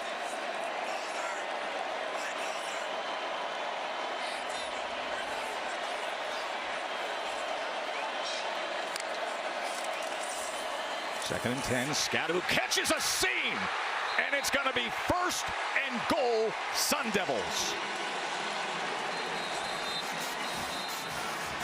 Ben Coleman and Lee Fatanu, center guard. They're the ones that get push on Bill Norton right in the middle of the play. See Michael Tapp down for Texas, but this is it right here. This is the block, 1-2. Against a 330-pound nose guard, not easy to do. That could not be executed better in the zone play. And how about Ben Coleman, the transfer for Cal, climbing up into a linebacker. And finally, Cam Scadaboo able to get in the second level of this defense. And you know, it's interesting. Katie told us earlier in the game, she talked to Michael Taff, and she said, you know, Cam Scadaboo has to learn what safeties can do when they come down to tackle him. And I think Michael Taff just found out. Michael Taff, who has the medical staff out to tend to him, he made the final defensive play in the first-round game against Clemson to seal the win, defending a 4th down pass. He is the guy that they always talk about as just being the glue, the heart and soul, not the most talented, not the most athletic, not the fastest, but tough and smart and confident. And he's played at such a high level for this defense on the back end against the run and the pass. And we talk a lot about Jahdae Barron, the plays he's making as the Thorpe Award winner. Michael Taff has been as important to them. See a big hit. Both helmets collide. Scadaboo feeling it now. This offense has a little bit of rhythm, and I know for most of the first half, Joe, it just felt like Texas was dominating this thing. Arizona State's a touchdown away, and all of a sudden, we're a one-possession game. And there was such concern at halftime that, hey, we're in this big hole, and all of a sudden, Texas is going to start the second half with the ball. The defense did their job, and now the offense is down the field, and this is what Cam Scadaboo said earlier. No one respects the fact that I'm the best running back in the country. You know, you mentioned this earlier, Joe. Sometimes players play better when they know they have everybody's eyes on them. And you get everybody fired up by what you say, but Kenny Dillingham believes Cam Scadaboo is one of those guys. He likes the attention. He doesn't mind calling people out. He doesn't mind the challenge. Big opportunity for this offense here down in the red zone. 1st and goal, can they cash in?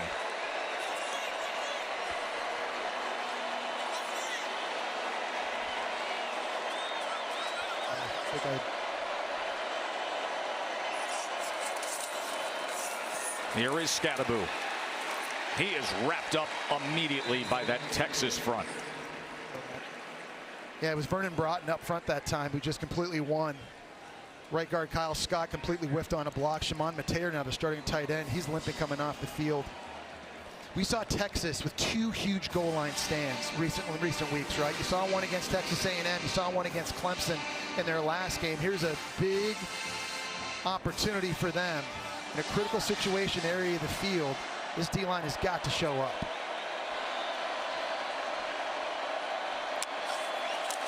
Second and goal. It's going to be Levitt taking it straight ahead, and it'll be 3rd and goal from just inside the 2-yard line. Wow, that was just an amazing job that time. It's Leonga Lafau that time, number 18. I thought it was Taft with the number. Made a stop and just to halt the forward progress. These are situations, too, that sometimes they like to go big bodies, bring in an extra offensive lineman, Makua Pule, and they're doing that right now. This is Cam Scadaboo in the Wildcat in these short yardage goal line formations. Makua Pule is the O-lineman. He comes in. He oftentimes plays fullback, and this is a lot of big bodies and a lot of weight. Can that jumbo package pave the way for Cam Scadaboo? 3rd and goal. And you see Kenny Dillingham showing off the wheels, running in for the timeout. Critical moment for Arizona State and their playoff hopes when we return, trailing by 2 touchdowns, but knocking on the door.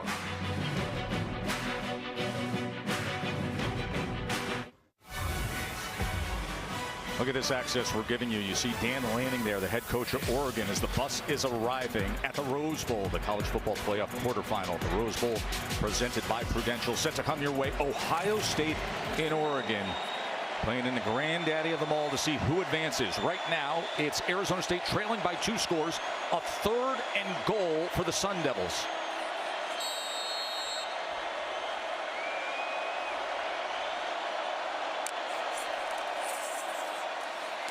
Levitt, he is met and he is rocked. David Benda with the tackle. Yeah, and Alfred Collins was there as well. He didn't bite on the play fake. Great job of recognition by Benda. Able to get down and make a stop. And it looked like Sam Levitt kind of stumbled a little bit after the fake handoff. Was never able to get a full head of steam. And now here's a massive, massive 4th down for Arizona State. They're 1 of 3 today on 4th down. They've got to be aggressive and try to dig their way out of this hole. 4th and goal for the Sun Devils. 2 extra offensive linemen to the right side of the formation here and here. One of the best players in the country in the backfield. And he's got to get his shot, but he is tackled right at the line of scrimmage. Cam Scadaboo is stopped. That was Trey Moore and Vernon Broughton combining for yet another turnover on downs for the Horns. And 2 extra offensive linemen, Joe, but nobody touched Vernon Broughton coming off the left side of the line right here. And for the 3rd time in the last 4 games, Texas's defense comes up huge on their own goal line. Another goal line stand for the Horns. This mighty defense stamping it today in the CFP quarterfinal matchup.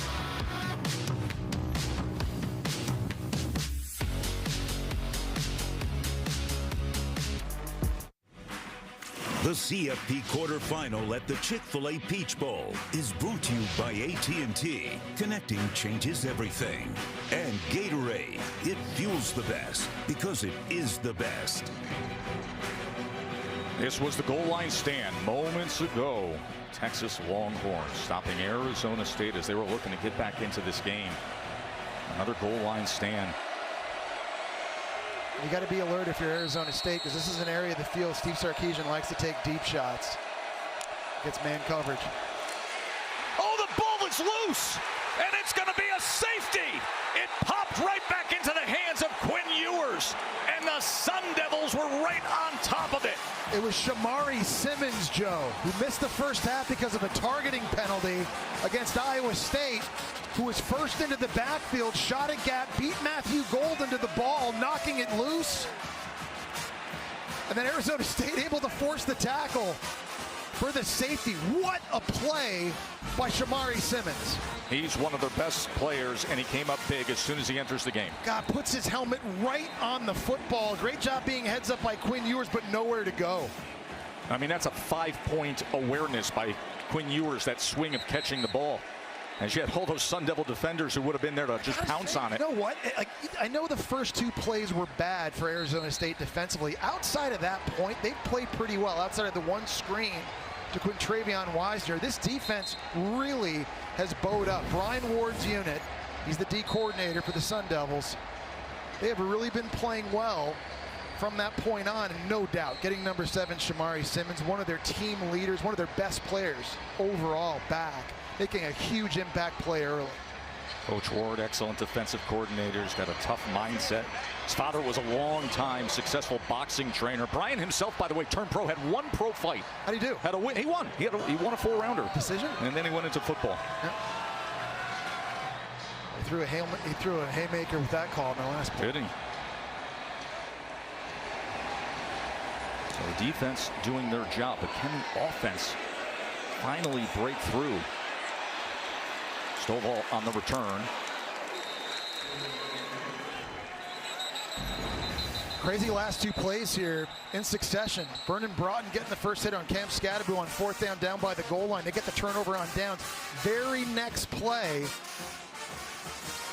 Shamari Simmons able to shoot the gap here, get in the backfield, hit Quintravion Wisner, and they get the safety. Now, if you're Arizona State, they've been able to move the football in this game. You see the coaching staff, Brian Ward, the D coordinator, all fired up. Arizona State offensively, they have to capitalize and they have to punctuate these drives. They're getting down into the red zone, but they're not coming away with points. That's got to be different here. That's got to change. Down in the tight red area, they've got to start executing at a higher level.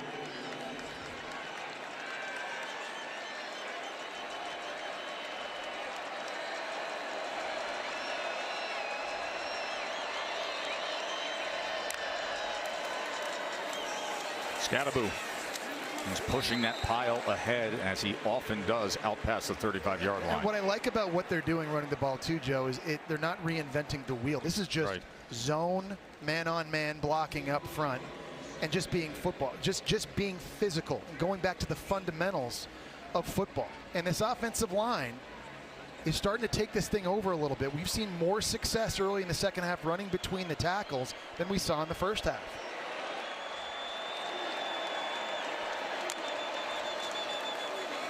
Second and 5, Scadaboo again, and it'll be 3rd and short. And Jesse, I just can't help but think how different the offensive attack would be if Jordan Tyson, this guy, was out there on the field over 1,100 yards and 10 touchdowns. Yeah, total game changer. And again, the go-to guy in this offense, a guy that was uncoverable. And when you go back and look, from week 6 to the end of the regular season, no receiver had more receiving yards than he did. He had 892, virtually uncoverable. He has a chance to be a first-round pick at the end of next year. Not having him out there hurts this offense. Starting corner Malik Muhammad is down for the Longhorns. We'll check on him after this short break.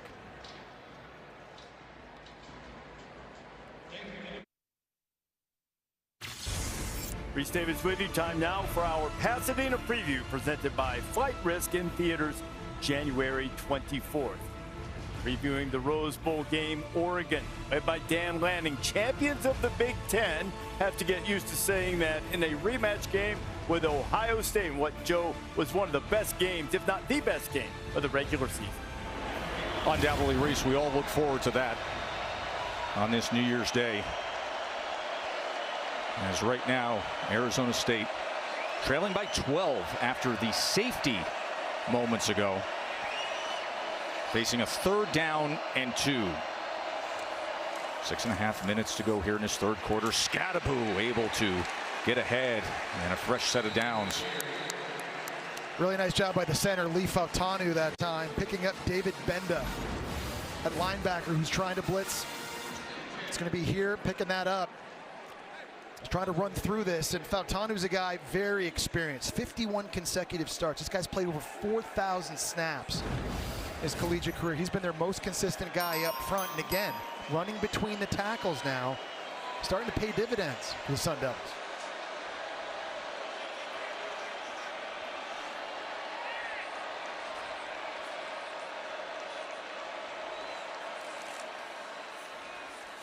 Scattaboo, there it is. Nice big hole for Cam Scattaboo, who stays on his feet. Big bruising Cam. Chunk play, Scattaboo. Andrew Makuba had the first chance. Gavin Holmes had the second. Nobody could bring him down. I think there's a bit of a misconception out there that all Scattaboo is just this one-cut north-south runner who likes to get physical, but he's got a lot of tools in his toolbox, Joe. You saw the patience there, and you see the vision there, and the lateral cuts. He's 15 pounds lighter than he was a year ago. He's running faster. He's been clocked at 21 miles an hour this year running. That's moving for a big guy. You saw it all there. Gavin Holmes found out at the yards after contact after he tried to make the tackle. And now Kyson Brown has them down to the 16-yard line. So all the records that Cam Scattaboo has been piling up. Now the single season record for rushing yards in Arizona State history. Just a remarkable season any way you look at it. And the first guy since Christian McCaffrey to go 1,500 yards rushing or more and 500 yards receiving or more. First guy in Big 12 history to ever do that, Joe. Think about the names that have played in that conference. Adrian Peterson, Ricky Williams, Barry Sanders. Scattaboo's the only guy to do that. It's just been that kind of year for him. Jesse, he has 62 yards after contact now. 2nd and 4. And Brown is tackled after just a gain of a yard. So you mentioned the comparison of being the first power conference player with 1,500 rush yards, 500 receiving yards since Christian McCaffrey did it in 2015. It's just unbelievable. He is the total back. Scattaboo is. He can run it, he can catch it, he can block. He's a third down back, and that's helping his NFL draft stock. But here's where they really need hope. Yep. In the red zone. Yep. 3 trips in the red zone today, 0 for 2. This is where they have got to get better. 3rd and 3. Big man's back in.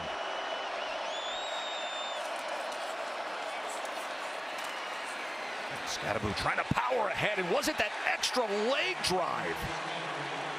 And a first down for Arizona State. Well, good news for Texas. They've got Michael Taft back in the game, but it was Anthony Hill, it was Michael Taft, Alfred Collins, and Andrew Makuba. Look, 4 Texas players with an opportunity at Scattaboo. How does he keep his balance right there? And his knees don't touch the ground, just keeps driving the legs to pick up that first down.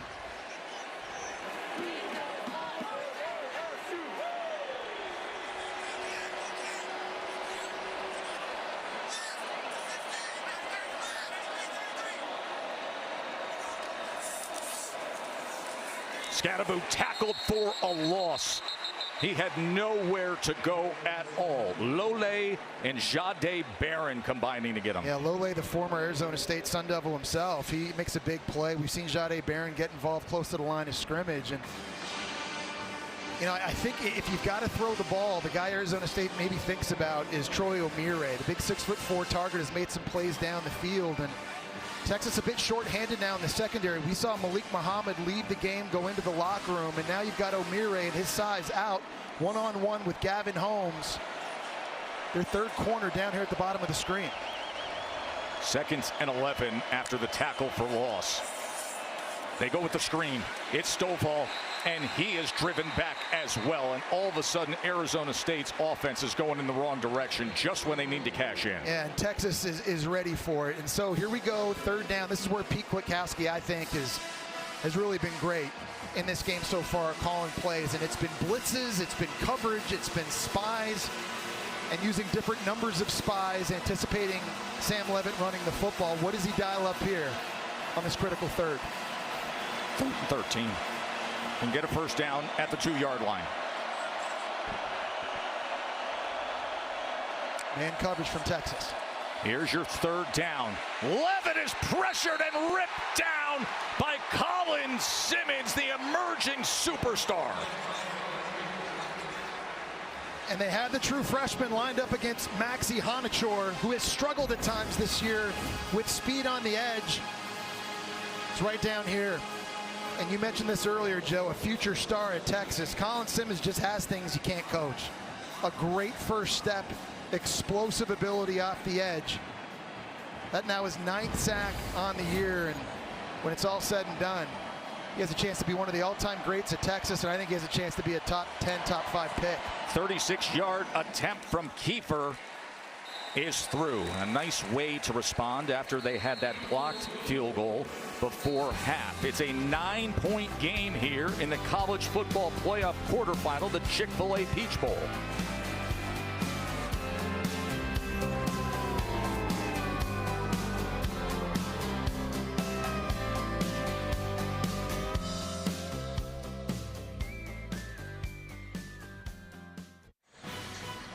High above Atlanta, where aerial coverage is provided by Goodyear, celebrating 100 years of an American icon, the Goodyear blimp. And we're so happy to have the Goodyear blimp here to start this day of college football playoff quarterfinal action. It is 17-8 as Arizona State came up big defensively with the safety, and then the drive that produced the field goal, as they're clawing their way right back into this thing here.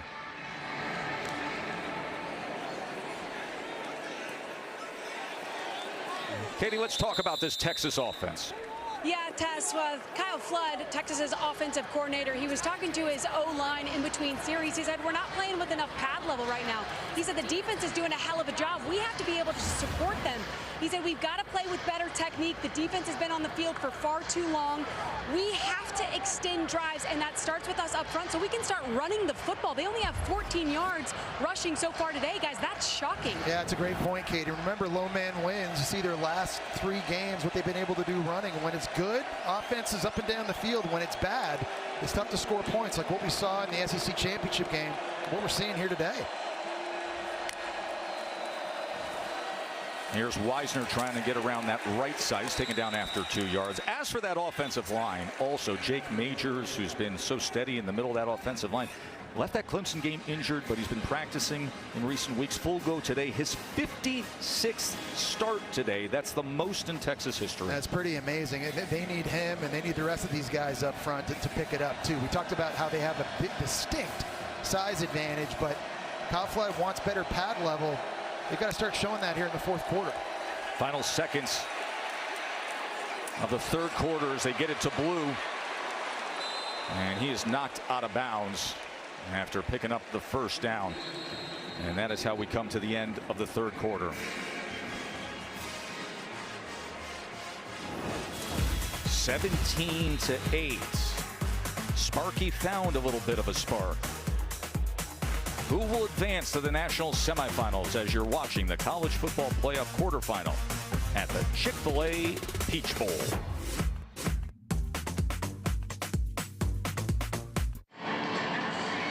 Back here in Atlanta, Arizona State star running back Cam Scadaboo here on the sideline, requested liquids. He's trying to catch his breath. Moments ago, he was vomiting profusely, so we'll pay attention here on the sideline, Tess. Thank you, Taylor. He has 110 yards. And that big 33-yard run in the 3rd quarter. As we start the 4th quarter here, college football playoff quarterfinal action as Wisner takes it to the outside for a gain for the Horns. Yeah, you go back and take a look at what happened in the 3rd quarter. Arizona State was able to find some life, especially on offense. Their defense came away with a massive safety. They've been playing lights out, Joe, ever since the 3rd offensive play for Texas in this game. As Wisner takes it out to midfield, and that'll move the chains for Texas. Yeah, outside run game. That's really been the bread and butter for Texas all season long, whether it's the zone or whether it's pulling offensive linemen, but making use of the speed of Jaden Blue and Travion Wisner. Obviously, Wisner had a bit of an injury to his knee against Clemson. He's looking pretty good here in the 4th quarter. 7-yard run there. The ball cresting right at midfield for the Horns. Ewers to pass, and he goes underneath, and he goes to Juan Davis, the backup tight end. Well, he had to get rid of that quickly because Clayton Smith beat Kelvin Banks Jr. across the face and delivered a good hit on Quinn Ewers.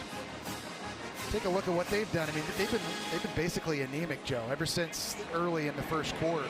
But we've talked about that many Texas games take on a certain form.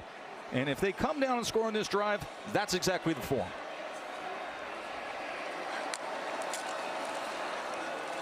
Well, you've seen that before, Jim, yes. Right? Like we've seen it up close against Arkansas, right. Kentucky, happened against Texas A&M, even against Clemson, where they get up early, and then it's kind of like they're playing with their food a little bit. And then all of a sudden, Jaden Blue rips off a long run late in the game. And when you look at the scoreboard at the end, you're like, oh, yeah, well, it was never a doubt. But it's been a funny team that way watching Texas, especially here in the second half of the season. Well, that's what happened against Clemson. You mentioned Clemson cut the lead to 7. Blue broke off the 77-yard touchdown run. And now this game is just a 9-point margin as they have crossed midfield.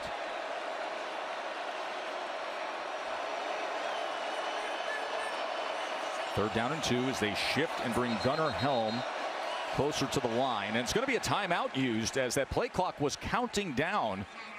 So it'll be Texas using their first timeout of this second half early in the fourth quarter, facing a 3rd and 2 when we return to the Chick-fil-A Peach Bowl.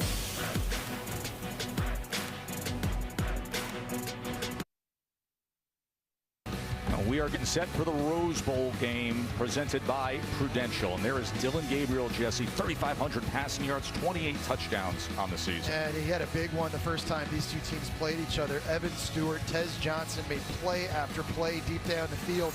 Big challenge for him going up against the best pass defense in the country in Ohio State. A look at the AT&T connected cam as it is 3rd down and 2 for Texas. 1 of 6 today on 3rd down. 3rd and 2, short pitch, Wisner. Can he get there? Yes, with ease. First down, Horns. Well, Steve Sarkisian is really good at using motion, and one of the ways he does it is to get advantages in the run game with angles and blocking. Gunnar Helm this time coming to block, and there's a wham block there on the edge, helping set that. You see Gooseby at right tackle pulling out as well, but a nice job using motion to help them. Here's Ewers off of play action. He's got a chance downfield, and it was nearly intercepted. That was Shamari Simmons who was making a play on the ball. Remember, he forced the fumble that caused the safety earlier. Isaiah Bond, who's been injured recently, was the target. And no pass interference on this one. Great job by Simmons this time, running with the post, doesn't bite on the double move. And he's going up for the football, and he's entitled to that opportunity. A little bit of contact, but I tell you, Quinn Ewers very lucky that wasn't picked in the end zone. How about the second half Shamari Simmons has been having for Arizona State? What a difference he makes. He was ejected in the Big 12 championship game for targeting, didn't play in the first half, and now an impact here in the second half. 2nd and 10, they go underneath, and that ball is hit and batted backwards, incomplete. So here's a 3rd and long, get off the field opportunity for Arizona State. Good job recognizing the play by Jordan Crook, the transfer from Arkansas. He's their most athletic linebacker. And now a substitution. Best pass rushers back on the field for Arizona State. Clayton Smith out there, the Texas transfer, Prince Dorba on this 3rd and long.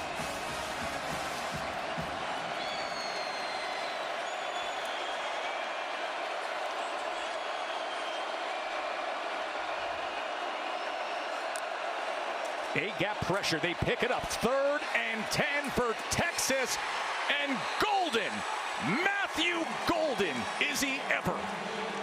We talked about him being the new go-to guy in this offense with the injuries to Isaiah Bond throughout the year, and on a critical 3rd down, blitz 0 look. So Arizona State's bringing one extra man than Texas can block, and so this ball has to come out, the one-on-one outside against Javen Robinson. And the Houston transfer, Matthew Golden, doing an outstanding job with the release, giving himself space and a place for Quinn Ewers to lay the football in on the fade.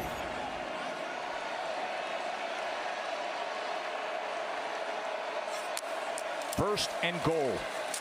Here's Blue out of the backfield as he gets it to the 6-yard line. Matthew Golden has emerged as something special. Remember, on this field, even in the SEC championship game, he had 162 yards. Time and again downfield, when they need the biggest play, he delivers the biggest play. And when you make plays like that, and he's been doing it all season long, you're going to get confidence from your quarterback. So when Quinn Ewers looks out there and one-on-one on an island against the smaller cornerback, there's no question that he's going to take that chance.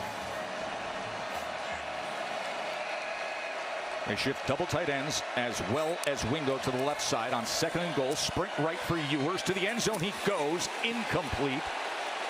As the flag comes in as Golden was covered by Robinson. This is a play Steve Sarkisian likes down here on the goal line. It's like a fake fade comeback by Golden, and they've thrown touchdowns this season on that route. The Golden right now winning one-on-one in his matchup against Javen Robinson.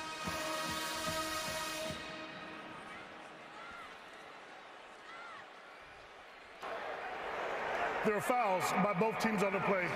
Personal foul, face mask, offense, number 52. Pass interference, defense, number 12. Those penalties will offset, second down. So DJ Campbell, the offensive lineman, with the penalty that offsets that. So we'll go back and take a look at both of these here. First off, starting with Campbell inside. Here's 52 right here. Getting a pop on Prince Door, but grabs the face mask. That's a good call that helped buy time for Quinn Ewers rolling out to his right.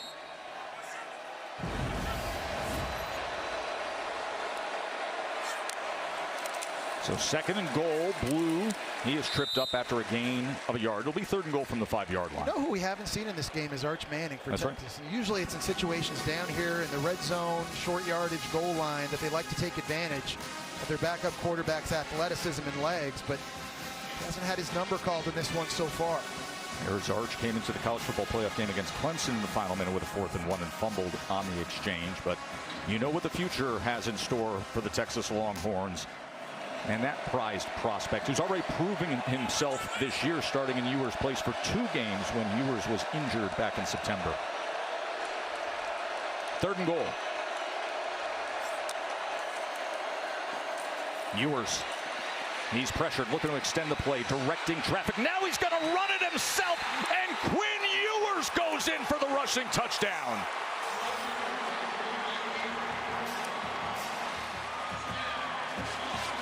And Jesse, that is the first time the Texas offense has made it to the end zone since 8:14 to go in the first quarter. Well, a great decision that time, Joe, by Quinn Ewers to run it, but also great toughness as well. Watley right here is going to get the pressure, but Quinn Ewers is able to beat it outside. And remember, he's not 100%, still dealing with the oblique injury, still dealing a little bit with the ankle injury, but that's about as good as he's looked in the second half of the season, scrambling. And a great idea down here in the red zone. A lot of guys back in the end zone covering people. There's green grass out in front of him. He's able to cap it off with a touchdown. Bert Auburn caps it. And just when Arizona State found a little momentum, the 13-play drive for the Horns. And Quinn Ewers takes it in on his own.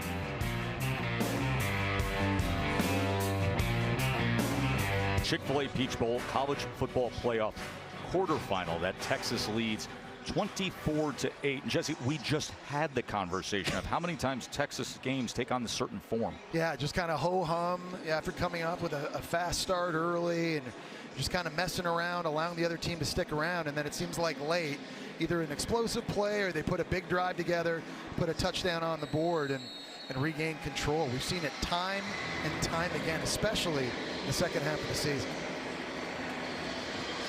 Got off to that fast start on 2 offensive plays for a score, a punt return. So Arizona State has 68 total plays. Texas has only 38, but it's a 24-8 game. Let's get you up to speed as to how we've gotten here. Now what moments presented by Prudential? Yeah, Arizona State's been able to move the ball into the red zone, but Texas has shown up and made plays. Here on a field goal block, Ethan Burke able to knock that one away on a 4th down stop. Vernon Broughton, Trey Moore, Makumba getting a stop at the goal line. And on their last trip down, Colin Simmons, the outstanding true freshman, getting his 9th sack of the season, forcing a field goal. And then Texas takes the ball, and trickles the ball down the field. Then in close to the goal line. No need to bring in Arch Manning that time. Quinn Ewers showing you the wheels. You see how ineffective Arizona State has been when they've been in Texas territory. Scadaboo out of the backfield. So he had to turn around and catch that ball, so a minimal gain. Incredible season for Cam Scadaboo. Today a little different until he found a spark in the second half. Taylor McGregor reporting he emptied his stomach moments ago, got a little sick on the sidelines. He's back in there. I think conditioning is going to be a question. The reason I say that is he hasn't played in the 4th quarter of a game for a while now. It was before the Arizona game that they've needed number 4 out on the field. So, you know, with some of the issues he's been having here physically in this game, how does that affect him in the most important quarter? 2nd and 8, takes the carry, bounces it to the outside. It'll be 3rd and short. That was something Kenny Dillingham, the young head coach, brought up in terms of the time between the Big 12 championship and now. How do you replicate the intensity and the conditioning of playing in a 4th quarter when you're going good on good in practice? And you need it right now, right? Because you're down 2 possessions here, 2 touchdowns, 2 2-point conversions. So you got to have it at this point in the game. Kenny Dillingham patting his star running back there. This is usually a situation on 3rd and 2. You'd love to have him in the game because of his running style. on 3rd and short. No question, but Kyson Brown has to come in for him. Brown will take it straight ahead, and he spins for that line to gain. The sense of urgency, though, for Arizona State has got to go up, because doesn't it feel like it, Joe? Yes. You might get 2 more possessions here in this game. You need 2 touchdowns. You need 2 two-point conversions. So the execution, it just has to be at a premium. And Jordan Tyson's already out of the game. Your best receiver's not playing. You can't have your best running back not playing either.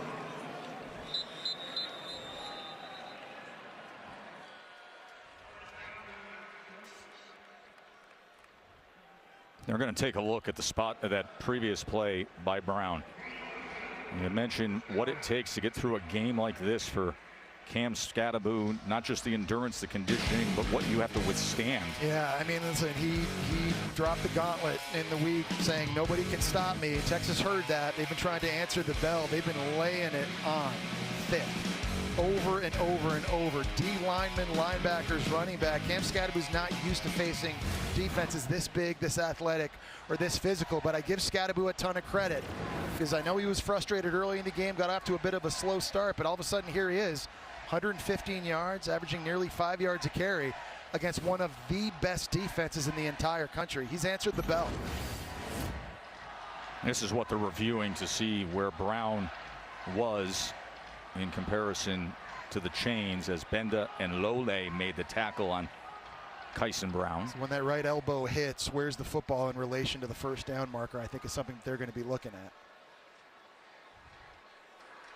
Just from that angle, it looks like it's right on top of the first down. 8.5 minutes to go here in this Chick-fil-A Peach Bowl, and then it's going to be just a wildly entertaining Rose Bowl presented by Prudential. Ohio State and Oregon set to come your way. And then, of course, we've been following the breaking news all day long of the Sugar Bowl being postponed to Thursday. That in response to the terror attack that happened in New Orleans. After review, the ruling of a first down stands. So the first down stands, but once again, in a recent, the guys been keeping us up to date, everybody at ABC News as well, that the Sugar Bowl game between Georgia and Notre Dame, that has been postponed after the horrific terror attack that happened overnight in New Orleans. But the Rose Bowl will be coming your way at the conclusion of this quarterfinal game here in Atlanta. Certainly our thoughts and prayers go out to everyone in New Orleans at this time.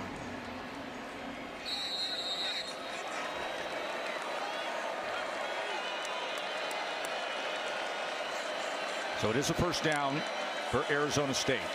Levitt off play action. Drives the ball to the outside. It's incomplete. As he was looking for Omire. Yeah, that's the guy that he's got to target too. He's made 2 of the biggest catches in this game down the field. And in this moment now, without Jordan Tyson, without Cam Skattebo, and you see Sam Levitt also limping around a little bit. That right ankle heavily taped. He's not 100%. Now, this game has physically taken a toll on Arizona State's offense. Second and 10. That is batted right back. I think Levitt was looking for the inside slant, but it was Ethan Burke who had the blocked field goal earlier today at 6'6", getting in that passing lane. Joe, he's a guy that I don't think gets enough credit in this Texas front. He would start at a lot of other programs. The problem is he's playing behind Baron Sorrell, who's going to get drafted no later than the 3rd round. But at 6'6", it's like trying to throw over a tree. We saw him with the blocked field goal early in the game, and now getting up to knock that pass away. Had a big sack against Kate Klubnik from Clemson as well in these playoffs. 3rd down and 10. Skattebo back in the game. They're going to run it straight ahead with Skattebo, who gets the first down on what was 3rd and 10. He gets it out to midfield. And I love this play call because they ran it right into the teeth of the blitz. Colin Simmons, Jahdae Barron, everybody from the outside here is coming this way. And sometimes running into blitzes is a good thing if you can crease them, and they were able to do that. 15-yard run from Skattebo. And tried to check down underneath, but it's incomplete. There's something you don't see very, very often. Cam Skattebo, one of the best pass-catching running backs, and he just doesn't look like he's right, Joe. Well, he's given a lot of himself today. Under 8 minutes to play, trailing by 16.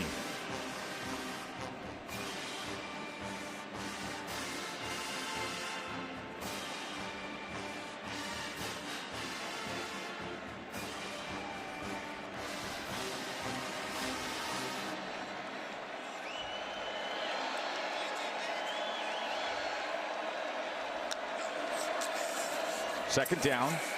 This goes nowhere. Jahdae Brown, the Thorpe Award winner, is the top defensive back in all of college football, making the tackle for no gain. I think Pete Kwiatkowski, their D coordinator, has been one step ahead. This time he dials up the corner blitz. It's going to be coming from this side right here. They're not able to get it blocked with the wide receiver. The offensive line doesn't see it. And again, you talk about a complete cornerback. He can cover, he can tackle, he can blitz. God does it all. 3rd and 10 from midfield. Going underneath and completes, and that is Stovall. It'll make for a 4th down and 2 as Taft made the tackle. Yeah, nice job by Sam Levitt and Stovall being on the same page. They were hot that time, meaning Texas was blitzing. They were bringing one more defender. That time it was Jahdae Barron. Then they could block. So that ball had to come out early, and Stovall had to break his route off. They were able to hook up, now setting up 4th and short.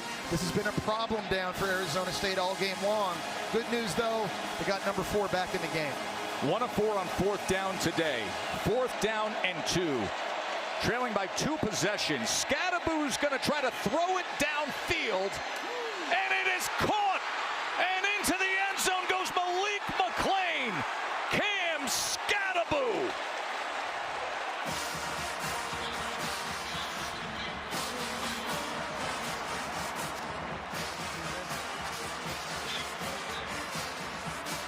What a play call by Marcus Arroyo, and what a gutsy play by Cam Scadaboo. Obviously not 100%. He was lined up very deep back behind Sam Levitt.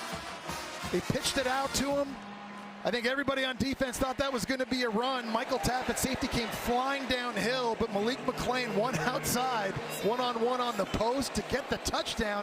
We talked about it. They need 2 touchdowns, Joe. They need 2 two-point conversions, so no question they're going for 2 here. So it's Dan Leo looking on. Cam Scadaboo with a 42-yard touchdown pass on 4th down to try to get right back into this college football playoff quarterfinal. Here's the 2-point attempt. Levitt to the end zone. They got it. Xavier Gilroy. And all of a sudden, Arizona State is just a 1-possession game. Well, it was a nice job by Sam Levitt using his eyes to manipulate the defense. And it looked like he was going to throw Shimon Mater what's called a stick route right at the goal line. This going back here to the pass by Scadaboo. Michael Tapp going to come downhill, and nobody in the back end for Malik McClain on the post. This is funny in some ways because Arizona State fans will remember the awful pass Scadaboo had in the Big 12 title game down by the goal line. You know what else they'll remember? What happened in one of their magical seasons when they went to the Rose Bowl, when it was J.R. Redmond with a running back option pass to Jake the Snake. On this day in 1997, they made it to the Rose Bowl. And in that season, the famous play that went on the tailback throw, J.R. Redmond to Jake the Snake Plummer. This was an unbelievable play by Plummer because that throws inside. He comes back and makes the catch and ends up scoring. I'll tell you, you got to give it to Cam Scadaboo. He's a guy that's willing to do whatever it takes. Remember last year here at Arizona State, he started at quarterback. He played wide receiver. He was a punter.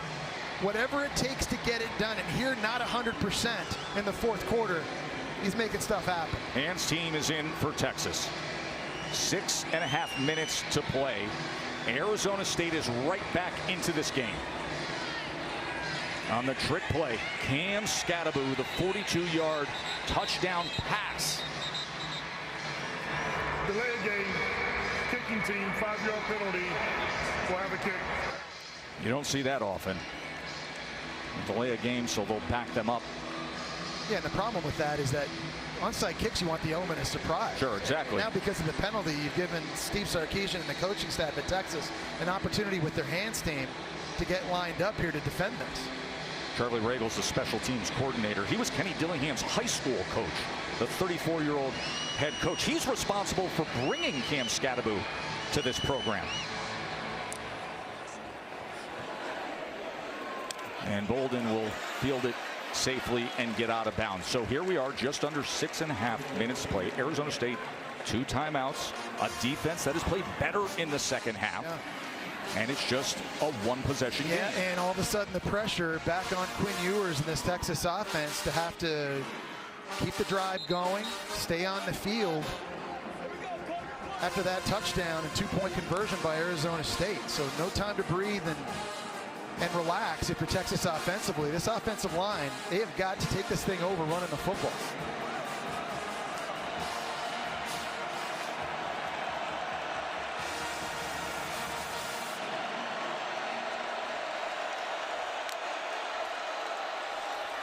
Wisner searching for something and able to get through that initial wave out to the 39-yard line, tackled by Smith. He's so explosive, and on these outside stretch zone plays, he's patient when he sees a crease.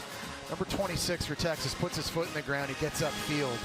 He can cut so well. That's not good news for Arizona State there. Clayton Smith, former 5-star recruit in Oklahoma transfer, is their best pass rusher, and he now is not in the game. He came up big in the conference championship win. And they need all their best defensive assets to try to get this ball back, to try to take advantage of the opportunity the offense has now offered up. 2nd down and 4 for Texas. Ewers to pass. Downfield, wants every bit of it, and it's intercepted. It is intercepted by Robinson. He was looking for Bond, and now Sparky has life. I like the decision by Quinn Ewers, but I hate the throw. That needed to be a flatter throw. That thing hung in the air for a very long time, and it allowed Javen Robinson, the fastest player on Arizona State's team, to recover against Isaiah Bond and make this play. It's hanging, and Javen Robinson, who played so well in the Big 12 title game, who's given up some big throws here in the second half to Matthew Golden. He goes up and makes the catch to force the INT. Earlier in this 4th quarter, this game was 24-8. Arizona State had their best player, Cam Skattebo, struggling to gather himself. They found a little life. Skattebo found a little magic with a 42-yard touchdown pass on a running back option play. And now the defense comes up big. Robinson with the interception. 2 timeouts, 5.5 minutes to play. A 1-possession game.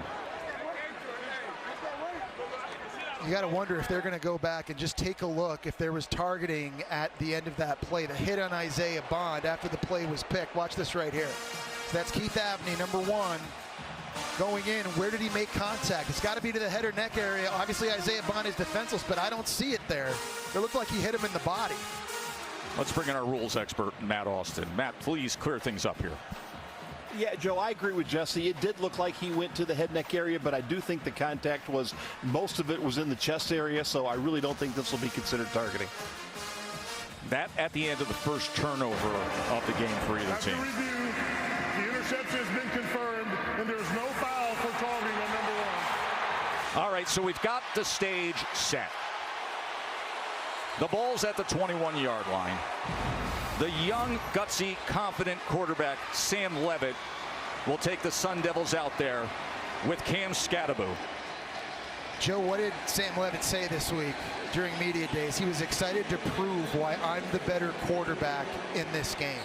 Now he's got a chance to put all that big talk out there and back it up with late drama. Levitt gonna launch it downfield, looking for Skattebo, and he gets him. Flag is down, stiff arm, helmet off, and multiple flags down as it's an explosive play to Skattebo. I don't know if this is going to be defensive pass interference. It looked like Skattebo might have pushed off at the end of the play as well. Watching it live, I couldn't tell. Take a look here at the bottom of the screen. Skattebo, one-on-one, runs right by Michael Taft. There was a little shove there late. I don't know where they're going to call this on. Is this going to be... There are 2 fouls, both by the defense. Pass interference, defense number 16. That penalty is declined. Personal foul, face mask, defense number 16. That penalty will be half the distance in the run. First down. Number 4 for Arizona to stay since his helmet came off due to a foul. Can you believe what is happening here in the Chick-fil-A Peach Bowl? They go up in the empty set. They got Scadaboo one-on-one, running a go route past Michael Taft. There's the face mask at the end of the play. That's the penalty that was accepted. This thing just got wild. A 62-yard pass to Scadaboo. It is 1st and goal. A chance to tie this. Here's Brown, incomplete. This is the area that they've really struggled in this game, down in the red zone, capping off these drives of points. We were bordering on a moment earlier in this 4th quarter where you felt like there was hopelessness. Yep. Where Texas did their typical, here's the big long drive, we're putting the game away. It's a 16-point lead, and then we're going to bleed out the clock. Well, you know what? Big-time players make big plays in big games. And when they needed them, Cam Scadaboo, who got up to a slow start in this one, in the 4th quarter, whether it's been running, throwing the ball, or catching the ball, has just been massive for his offense. 2nd and goal. Levitt to the end zone. Flag comes in as he was looking for Gilroy. Coverage from the best DB in college football, Jahdae Barrett. Pass interference. Defense number 7. The foul occurred in the end zone. So the ball was placed at the 2-yard line. Automatic first down. And that's the last thing they want to see, is Xavier Gilroy reaching for his lower leg when they are already thinned out at receiver. Well, how good has Xavier Gilroy been for Arizona State these last 2 games now, down in the red zone, 3 touchdown catches, working out of the slot. That time against, you mentioned it, the Thorpe Award winner, and he burned him to the outside. Barron had to grab his jersey. Phenomenal route and absolutely the right call. Now setting Arizona State right up at the goal line. A look from the AT&T connected cam. And there is the look offered by the AT&T connected cam. Penalty on Texas. Man. 1st and goal for Arizona State. They're concerned with Gilroy, and they're going to get him up to his feet. One of the biggest stories, Joe, for Texas these last couple of weeks has been their defense and goal line stands. They've had one in this game. Of course, they had one against Clemson, one against Texas A&M. Do they have another one in them here late? This game was a 16-point 4th quarter lead for this talented, loaded Texas team, and then came the magic from Cam Scadaboo. On 4th down, lined up in the backfield, halfback pass to the Penn State transfer, Malik McClain. The interception on a ball that hung up in the air way too long by Quinn Ewers. Javen Robinson picking that off. The very next play, sudden change situation. Marcus Arroyo, the play caller, dials up a shot to the guy that finished 5th for the Heisman Trophy. What a great day to celebrate the game as the college football playoff quarterfinal matchup here in Atlanta is offering great drama on a day where we could welcome the distraction after the breaking news out of New Orleans today. The Sugar Bowl being postponed after the terror attack there. Of course, we will get you to the Rose Bowl game, that compelling matchup between Ohio State and Oregon. But right now, we've got to settle all this wild 4th quarter chaos here in Atlanta. 1st and goal, Sun Devils.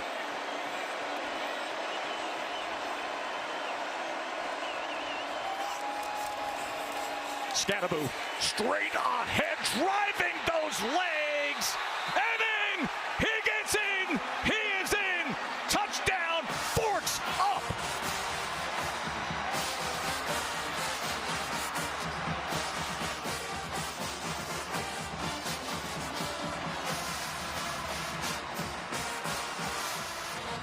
Arizona State ran right into the teeth of the defense. They got a double team on the nose guard, and former Sun Devil Jermaine Lole right here. They get enough push on a big body at 320 pounds.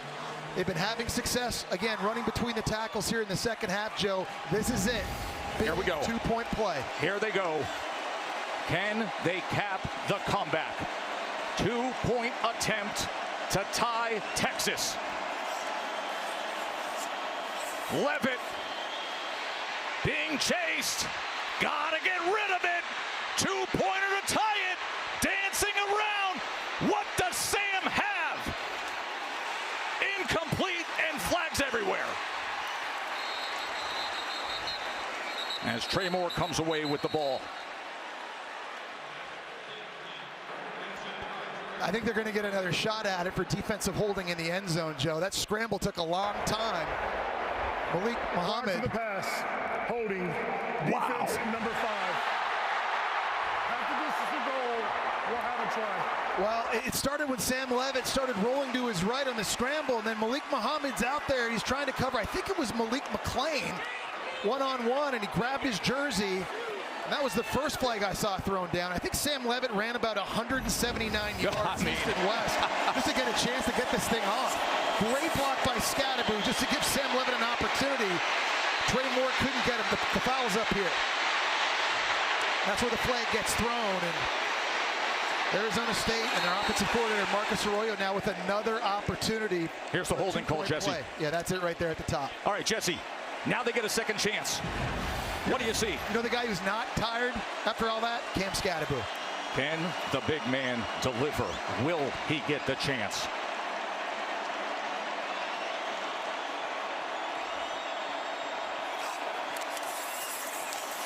Scadaboo has done it! We are all tied up in the ATL.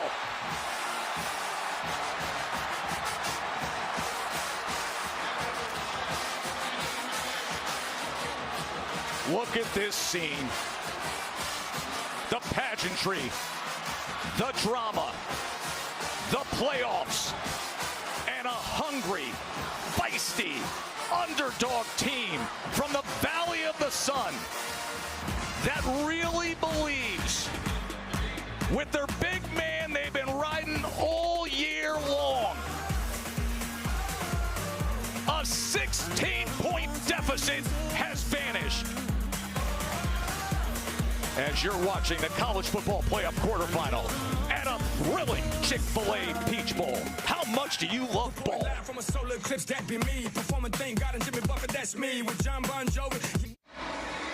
Happy New Year, America. And sit back and enjoy. Joe Tessitore, Jesse Palmer, Katie George, Taylor McGregor. Thrilled to bring you the high drama here. College football playoff quarterfinal Chick-fil-A Peach Bowl, where Arizona State has overcome a 16-point fourth quarter deficit as the kickoff goes out of bounds, so the penalty flag comes down, and that is the current hero for the Sun Devils. Yeah, probably should have got invited to New York as a Heisman finalist. You think? Yeah, he's been showing you all the tools in the toolbox, throwing just dimes down the field here on a post throw, hit Malik McClain right in the chest. Very next series, opening play, runs a go route against Michael Tapp, catches it, tack on 15 with the face mask, and he's been all the tough running, especially here in the second half between the tackles, breaking tackles. This guy's got over 250 total yards, and he's done it in a variety of ways. Just a monster game for that guy right there. But here are the talented Horns back on offense, and Wisner out of the backfield will take the reception ahead, tackled by Shamari Simmons, who has made a huge difference in this second half. He really has, but I like the idea of getting these running backs for Texas involved now on the perimeter. You see the day, and that's not including his 43-yard touchdown pass. He has more total yards than Texas. I believe it. Cam Scadaboo has more total yards than Texas does. And the finger pointing on the left side of that line, the right side of the line, excuse me. False start. Offense number 54, 5-yard penalty, second down. Yeah, Joe, I mean, momentum's a real thing in college football, and you're seeing it right now. The emotion and the passion. Look how these plays have energized and galvanized this entire sideline for Kenny Dillingham and his football team. This thing was a 16-point game just minutes ago. Where Texas dominated on a long drive to give themselves that lead. On 2nd and 8, Wisner takes it ahead. He'll set up a 3rd and short. Well, we've seen recently Texas and their ability to ice games by running the football late. You saw it on a long sustained drive a few games ago against Arkansas. Late in the game against Clemson too. Jared Gibson had some big runs when they needed it the most. They've got to be able to lean on this offensive line here in this critical situation. 3rd down. Coming up on 4 minutes to play. Tied up. Trip to the national semifinals on the line, and they go to old reliable Gunnar Helm. The great tight end will give them the first down. And it's amazing. The guy that leads the team in catches, that was his first catch of the game. And a really good job that time, just being on the same page.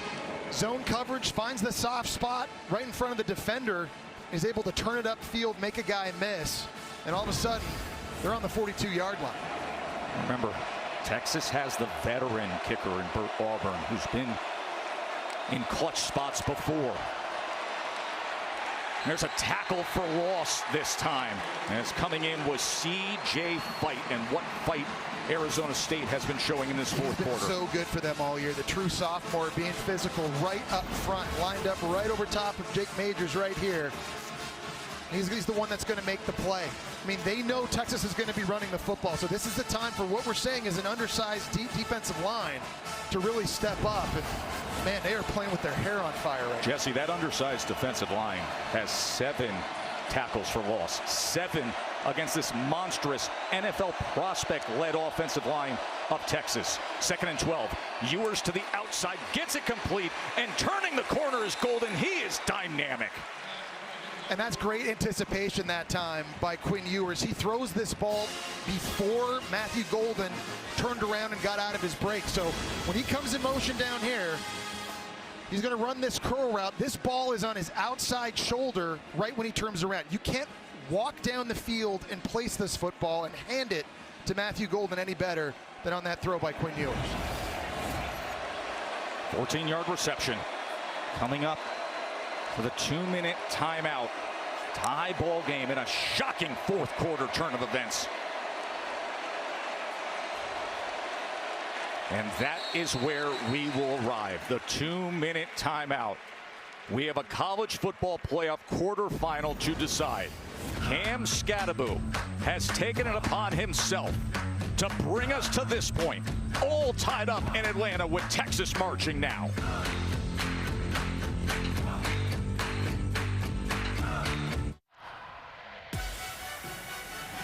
Aerial coverage provided by Goodyear, taking innovation to new heights for a century. Happy 100th to the Goodyear blimp as we bring you inside Mercedes-Benz Stadium, the AT&T connected Cam. And that Cam Skattebo has created this thriller in the fourth quarter as the flags come in. False start. Offense number 54. 5-yard penalty. First down.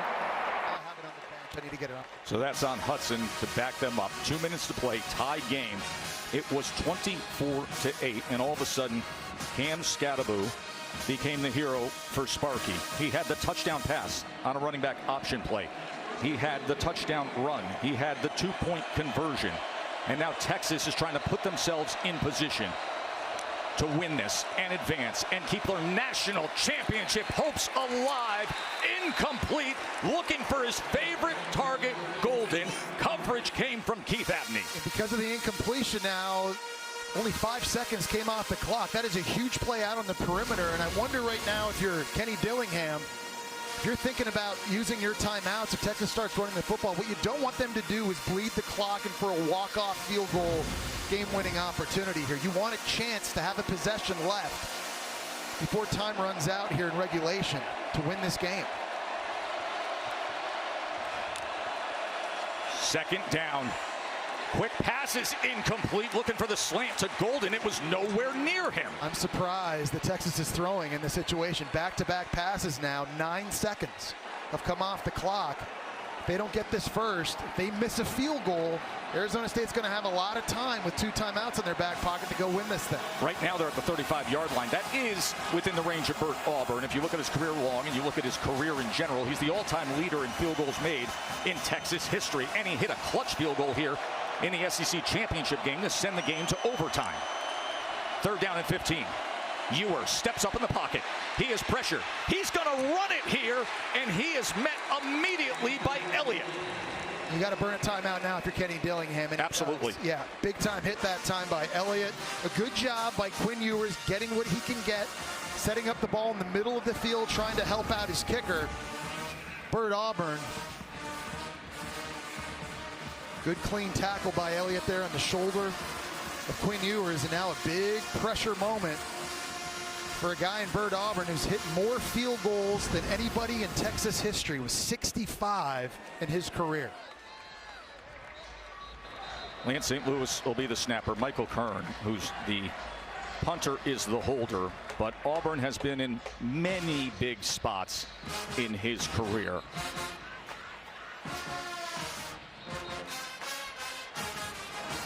This fourth quarter has been bonkers. Texas had the long sustained drive to make it a 16-point game. Arizona State wasn't generating anything, and then Cam Scattaboo just took it over to tie us up. But it's gonna come down to Bert Auburn, as you see Coach Sarkisian running down to talk to the official for a moment. But here we go from 48 yards, and it is staying to the right, and we are staying tied up.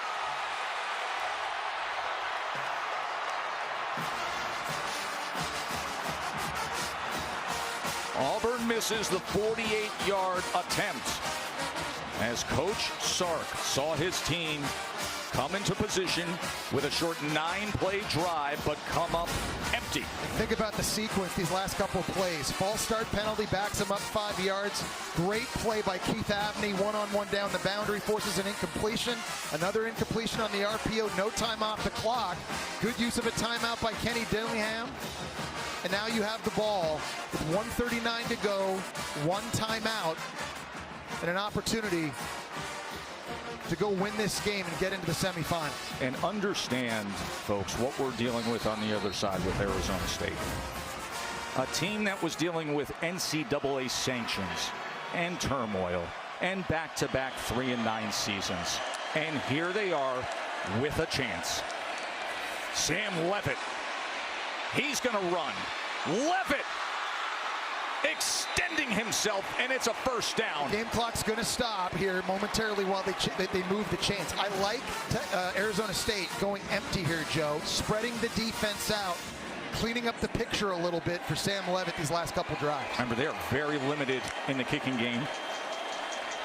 They're using a third-place kicker. That is incomplete. Karsten Kiefer has had one blocked. He's also hit from 39 and 36 earlier today. They're trying to put him in position. He was looking for Mateer there on that. That's one you'd like to have back, but I wonder, though, Joe, if that might not have been a better thing, because if Mateer had caught it, it looked like he was going to get tackled right over the middle of the field. They may have had to burn their last time out. By the way, that's Ian Hershey there, who's the kickoff specialist. However, if it's a long field goal attempt, they will turn to the bigger leg of that man, Ian Hershey. Let's see if they can even get into position. Minute 19, one timeout remaining. And there is the movement on McLean. False start. Offense number 12. 5-yard penalty. Second down. McLean is who caught the 42-yard reception from Scattaboo for the touchdown. It's just a time in the game, Joe, where you just have to be able to mentally lock in and focus. You cannot afford pre-snap penalties, and we've seen that affect both teams here on these last two drives.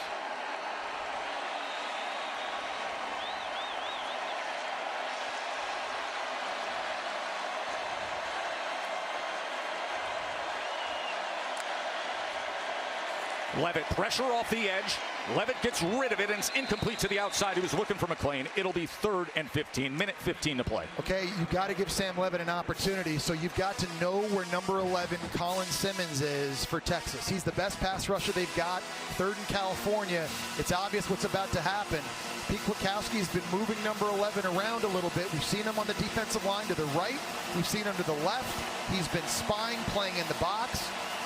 It looks like in this situation right now, he's now going back to work against the right side, lining up on the inside of the D-line against a guard and center who typically are not as good pass blockers as the tackles. Will they get after Leavitt? Leavitt, big hit. Coming in was Michael Taff, meeting Stovall. And I don't know, Colin Simmons may have tipped that. So Colin Simmons was kind of laying back. That time spying. The ball came over the middle of the field, and I think it was the true freshman that potentially got his hand on this. Take a look. You see that ball fluttering, but it does go into the hands of Stovall. They're going to take a look to see if this is targeting now in the back end. Well, that would be a massive call if it is. Let's bring in Matt Austin, our rules expert. Matt, what do you see here? Well, we definitely have a defenseless receiver, and just as he's turning after catching the ball, he gets hit in the head by the defender. So I would not be surprised if this is called targeting from the booth. I mean, that would alter the scope of the final 63 seconds of this tie quarterfinal game if that is ruled targeting. Could you imagine that too, coming at this point of the game on third down? If it isn't, it's a 4th and 5. Yeah. And you can see the concern as the trainers are still tending to Stovall, and Kenny Dillingham, the outstanding 34-year-old head coach who has turned this program around, is out to check in on his receiver. We're stopping the game to go to a view for potential targeting.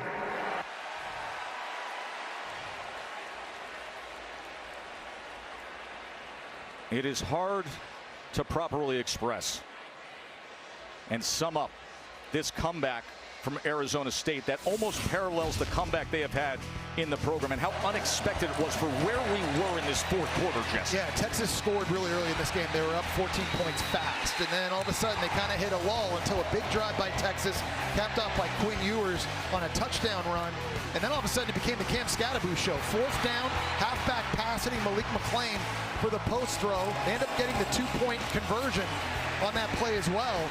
Scattaboo able to take it in for a touchdown. They go for 2 again, get it, and now after the missed field goal by Austin, depending on what this call is going to be, whether it's targeting or not, completely changes things, but all the momentum on the side of Arizona State here late. Auburn had a chance, missed the 48-yarder. Right now they're looking at the targeting, but the reason I frame it that way is it's hard to almost properly express. Scattaboo, who's brought them back here, he was getting sick on the sidelines. He was out of the game, and this is what they're looking at. After review, there's no foul for targeting. Texas has declined the runoff. The clock will start at the snap. That helps Texas greatly here. No targeting on Taft.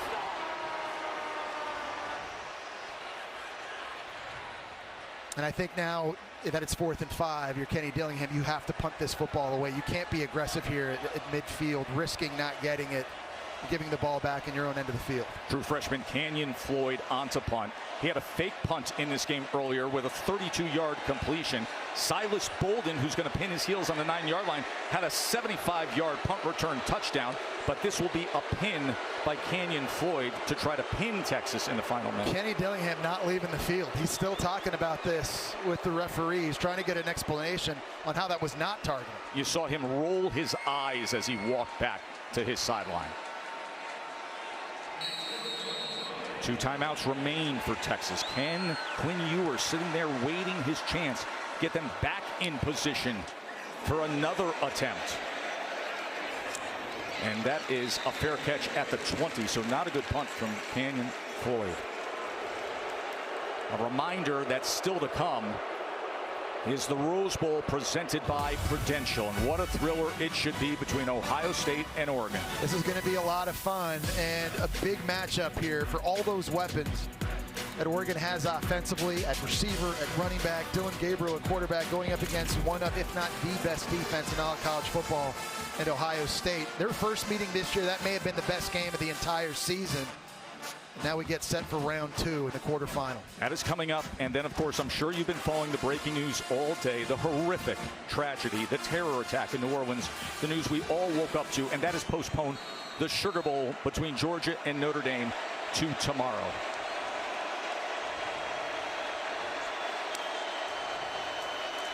Ewers on first down, gets it out quickly and gets it complete to Golden. That's a tremendous throw by Ewers that time.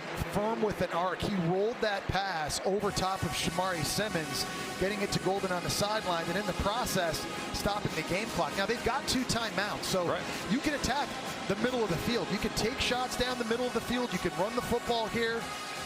You still have the opportunity to stop things with timeouts, so the entire playbook right now at Steve Sarkisian's disposal. Calm and cool is the demeanor of Ewers right now with 2 timeouts, 52 seconds to work with, and there's the finger pointing, and there are the flags.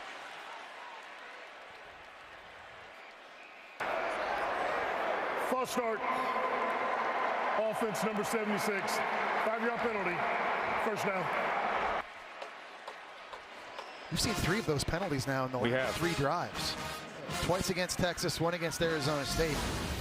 Critical moments in games, you just have to be able to dial in here. You see the bottom of your screen. That's Trevor Gooseby. He's had to play a lot of snaps now these last 4 games because of injuries to Cameron Williams and Kelvin Banks. Costly penalty there. Ewers over the middle, and Ewers gets it complete to Helm. And he's reaching for his right leg right away at the end of that play. Well, it was a nice job by Helm getting down the field against this defense that's playing 3 guys deep. It's almost like a Tampa 2 look, and curling up, giving Ewers a place to go with the ball. Quick to the outside as he gets it to Wingo. I think you got to call one here if you're Steve Sarkisian. Remember, 2 timeouts to try to set up Bert Auburn, who missed from 48 moments ago, and a timeout is going to be used. Well, kickers have to have short memories. There's no question about it. And an opportunity to take the go-ahead field goal just moments ago sailed wide right. Quinn Ewers right now trying to give him another opportunity. This is what happened moments ago.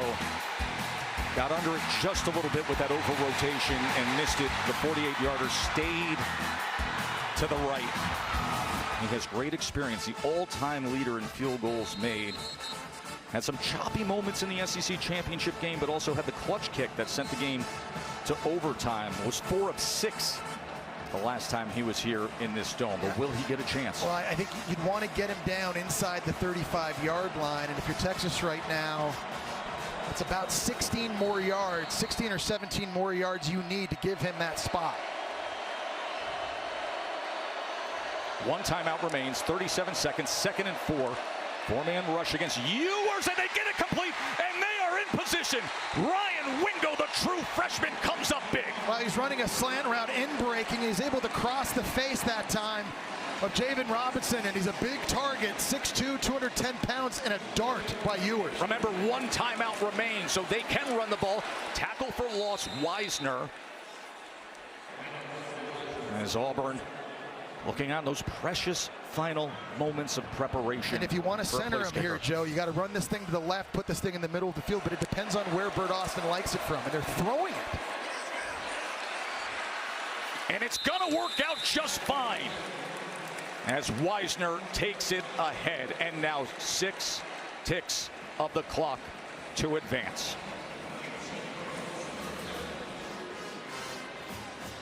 This is where you kind of expect quarterback sneak.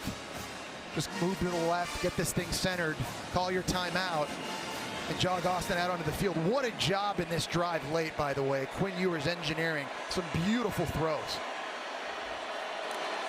And that is exactly what they will do, as that final timeout will be used. You can put down those surrender cobra arms for a moment, my man, because we got 2 seconds left, and you got a chance to see the horns move on.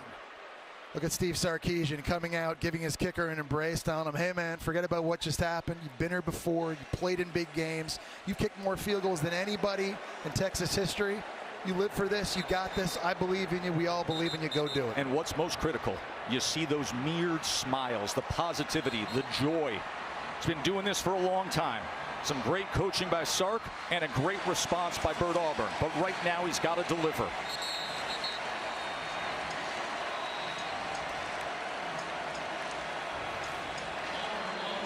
He's 9 of 9 this year under 40. A 38-yard attempt to make it to the national semifinals and to cap a classic. Does he have it? Right, denies him. Sparky's got life.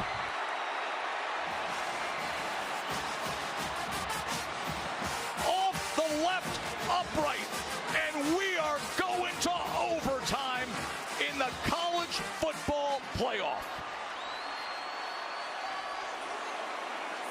2 field goals ago, he missed to the right, and this time he hooked it to the left. This game has had so many different ebbs and flows. It's a good snap. It's a really good hold. This thing started down the middle, and it just faded to the left. Doink. And we're going to OT. It was not well struck. He knew it, leaning it off. Did not have good rotation. But you know what's good? A game like this with a Happy New Year. Who wants OT, baby? Let's do it.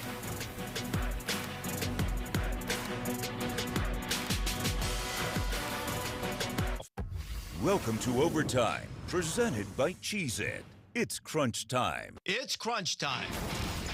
In the first overtime, each team gets a possession starting at the opponent's 25-yard line.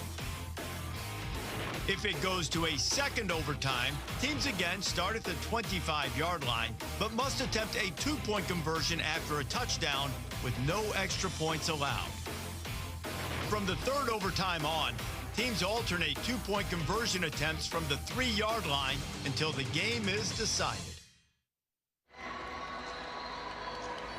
What a day of college football. Joe Tessitore, Jesse Palmer, Katie George, Taylor McGregor with you here in Atlanta as Texas and scrappy, fiery Arizona State are headed to overtime. And a reminder that the Rose Bowl game, the quarterfinal Rose Bowl presented by Prudential, as you see the great Dylan Gabriel getting ready, that is going to kick off in just 6 minutes at 4:58 on ESPN2. Each of you will get a possession. Second possession, you must go for 2. If it goes to a third period, we'll exchange two-point conversions until we have a winner. Any questions?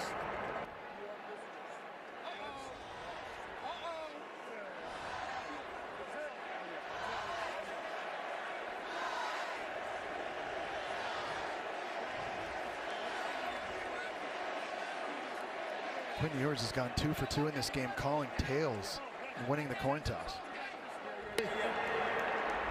Texas has won. It's elected to play defense. We will start our overtime on this end of the field. And the reason we're here is because Texas kicker Bert Auburn missed a 48-yarder with a chance to take the lead and then missed a last-second kick off the upright. The biggest story is how Arizona State scratched and clawed their way back into this game, Jesse. Nothing was going right in the first half. It seemed hopeless. Shamari Simmons all of a sudden, though, makes a big tackle.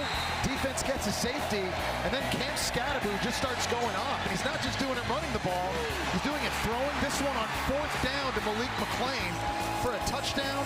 Tough running in between the tackles. This offensive line of Arizona State has played so much better in the second half. Cam Scadaboo has done it all. He had a big catch down the left sideline on a go route as well. And here we go in overtime. Now, schematically, it's an advantage for Texas to win that toss, play defense first. Yes. In overtime, you want to play defense first because you want to know what you need when it's your turn to have the ball, a field goal or a touchdown.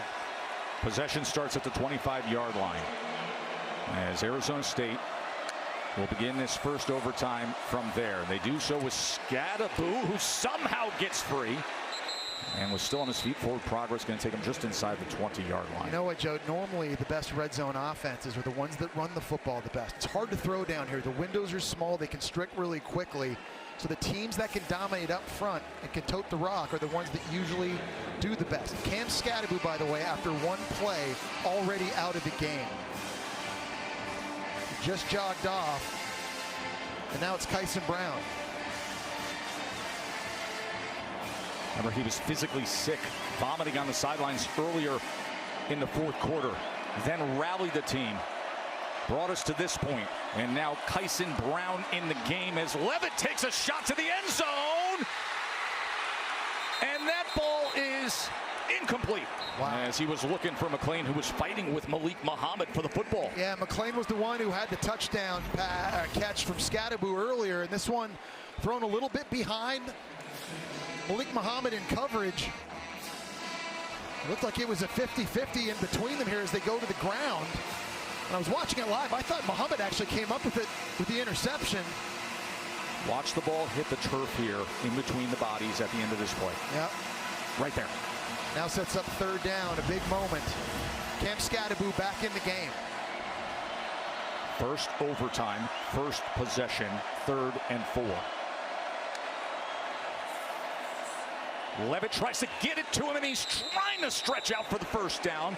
It'll depend on this spot, and he's going to be well short based on that mark. That was such an athletic play, though, by Scadaboo to catch this thing, spin around, and at the same time simultaneously reach the ball out with his right arm. Watch this. Tough catch anyway, and then he somehow was able to still stretch it out, just falling inches short of the first down marker. With the kicking woes Arizona State has had, you got to go here if you're Arizona State. It is 4th and 1. They're 2 of 5 today on 4th down. Look how deep Scadaboo is again, back at running back. 4th down in 1.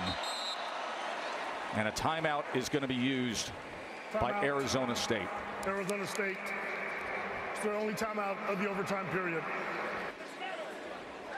And I like the call by Kenny Dillingham to go for it here. He's trying to win the game. All of the momentum in this game is on his team's side. They've had kicking issues all season long, but with the way they've been running the football here in the second half, Joe, especially in between the tackles, right up the middle, one of the best players in the country. I like the idea by Kenny Dillingham here to be aggressive and try to win this game.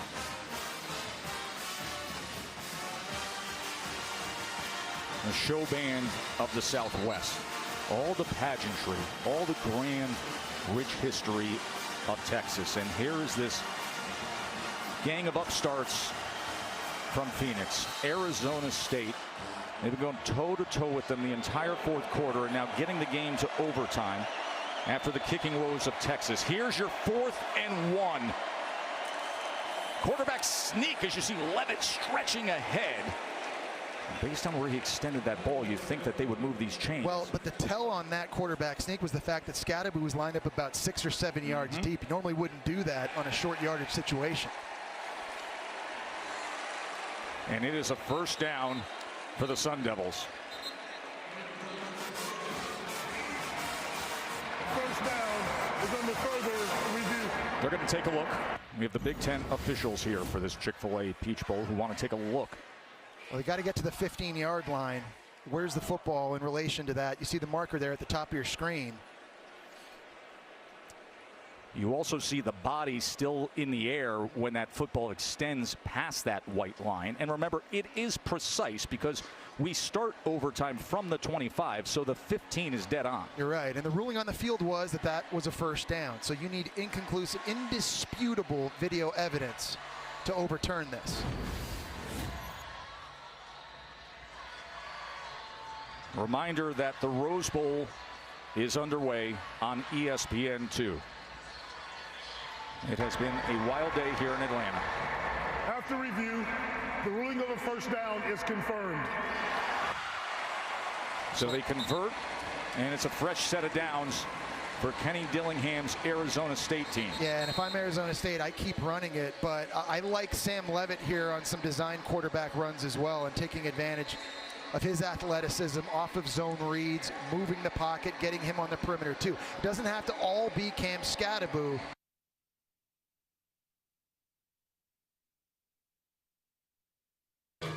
They're coming!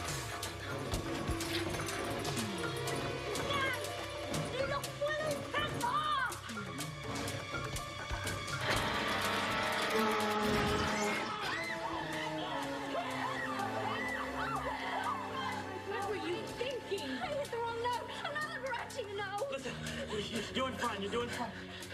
I believe in you. Goonies always make mistakes. Just don't make any more. Come on. Sorry. Where was I? Here in the run game. Levitt has 44 yards rushing in this thriller.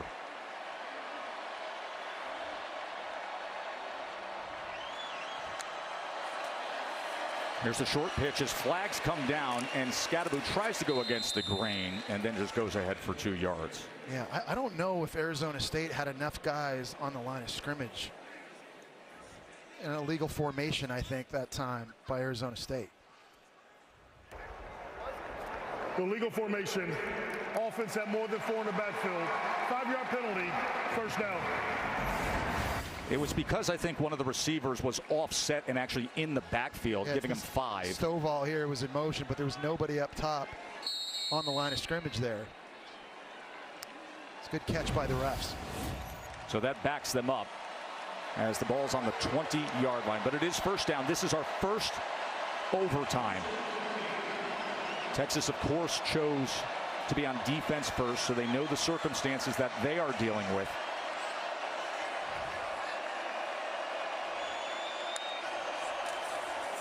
Scottaboo on first down, trying to bounce it. And he is swept up and swept down by Makuba. Well, that was a nice job that time by Pete Kwiatkowski. You see Scottaboo very slow to get up because they've got Leonga Lafau coming off the edge, forcing Levitt to hand that zone read off. Man, Scottaboo has just been leaving it on the line here. Sam Levitt going over to help him up. He has given everything he can in this game. There's the tackle by Makuba going in. He's able to get him by the ankle, and then Baron Sorrell just falls on top of him at the end. That's 260 pounds.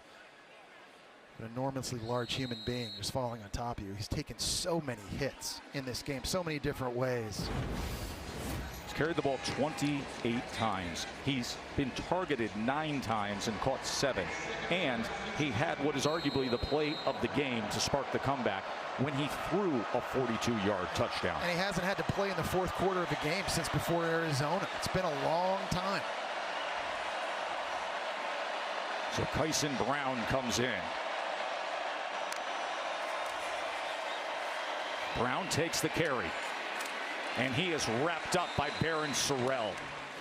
Texas's defense is just not taking the cheese that time. There's a quick pump fake out wide by Levitt, trying to get some flow in the second level, but just too much penetration up front. Everybody stays home. Vernon Broughton that time completely blew that play up, and here we are now, 3rd and long.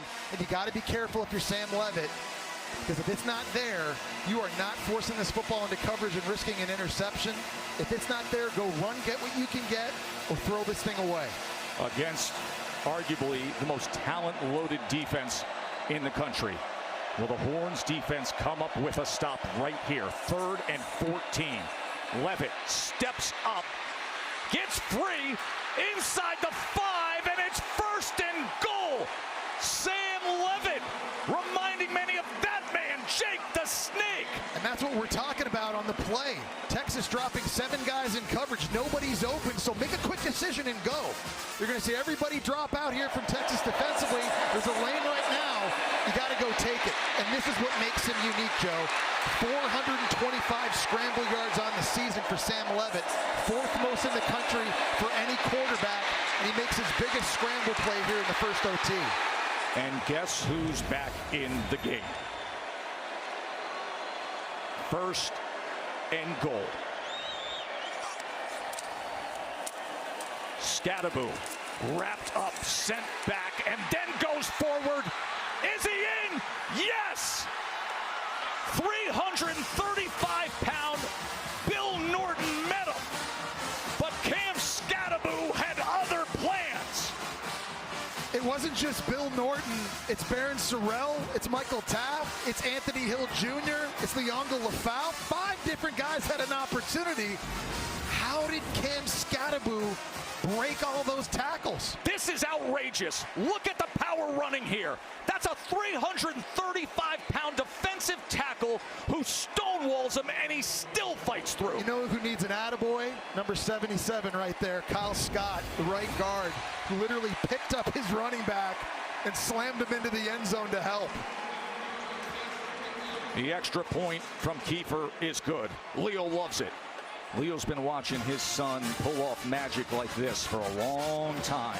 Arizona State takes the lead, and now Texas. Texas has to match.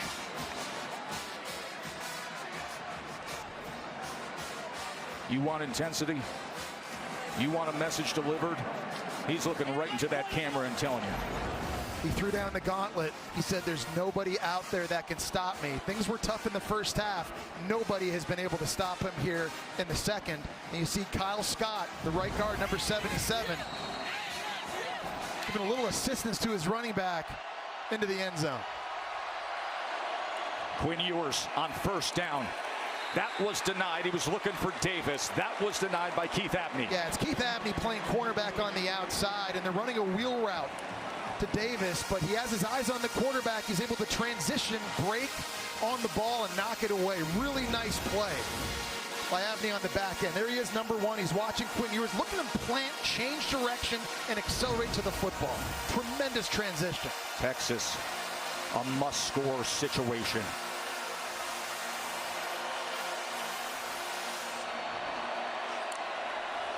Second down.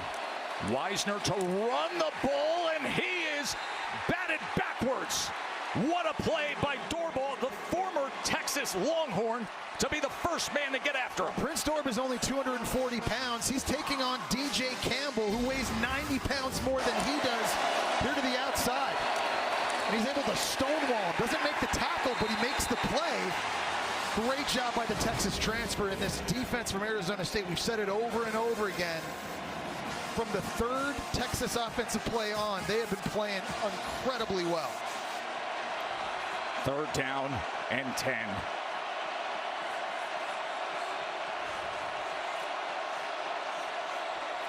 Texas must score. Pressure coming at Ewers. They pick it up. He checks down to the outside to Moore, and Moore is run out of bounds. This is going to come down to a fourth down. It is going to be one play to determine the season. Who do you trust? If you're Steve Sarkisian here on fourth down, who's a receiver that can win one-on-one? The go-to guy, especially during the second half of the season, and a guy that's made a couple big plays in this one, is Matthew Golden, number 2. He's lined up to the right side of the formation, one-on-one with Keith Abney down here. Gotta have it on 4th and 8.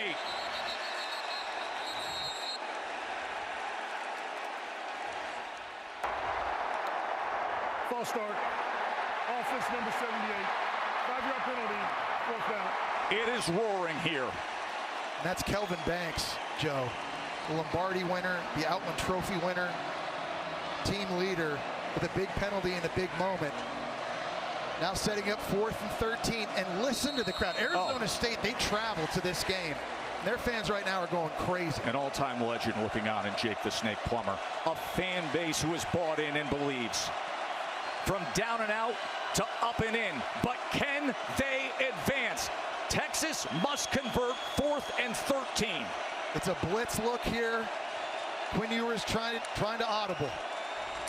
To stay alive. Can they hook them? Touchdown, Matthew Golden.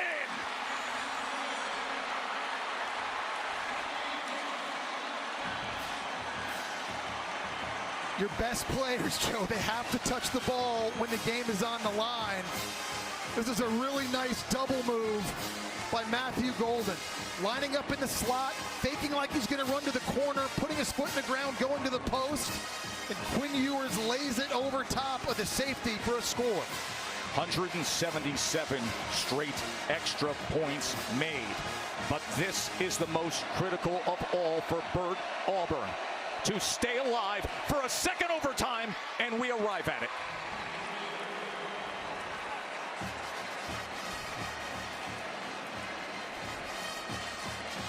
Matthew Golden's the go-to.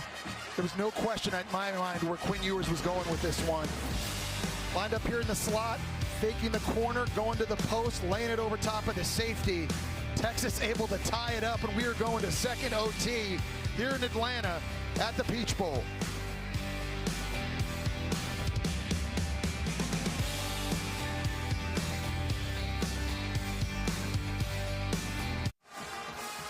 The emotional roller coaster ride of this Chick-fil-A Peach Bowl game. The ups, the downs, the hope, the anticipation, the despair, and the drama. Second overtime, and Gunnar Helm opens it up that way. Texas's first play of the second overtime, and they take the lead from one of the best tight ends in the country.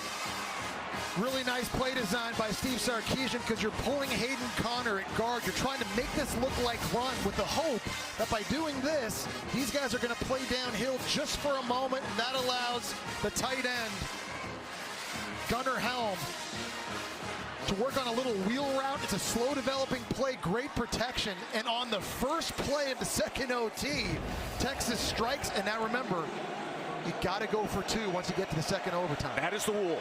You must attempt a two-point conversion in the second overtime. Sprint right for Ewers, looking for an option to the end zone, and they get it with Golden. Texas is in prime position now.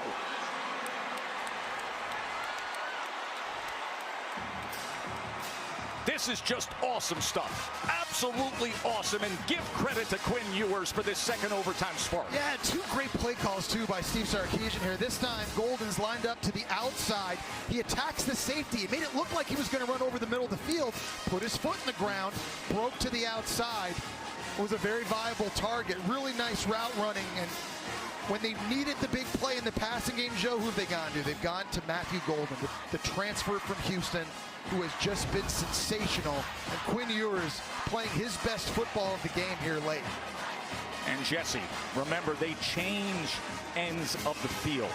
So now in the second overtime, after Texas gets the touchdown and the mandatory must-have two-point conversion, it's Arizona State having to go right into those Texas fans, having to go right into the roar of the show band of the Southwest. They need a touchdown and a two-point conversion to stay alive. Sam Levitt with time goes underneath to Scadaboo. Scadaboo cuts back and will have the first down for the Sun Devils. And that's a really good quick decision by Sam Levitt that time.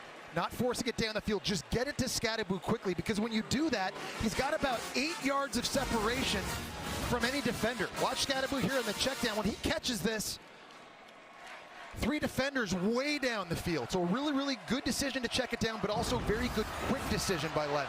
13 yards there to Scadaboo.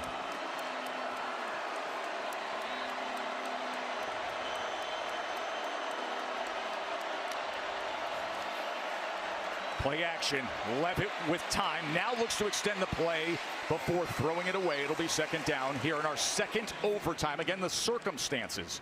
They must score a touchdown and the two-point attempt to advance to a third overtime. If they are stopped, Texas wins.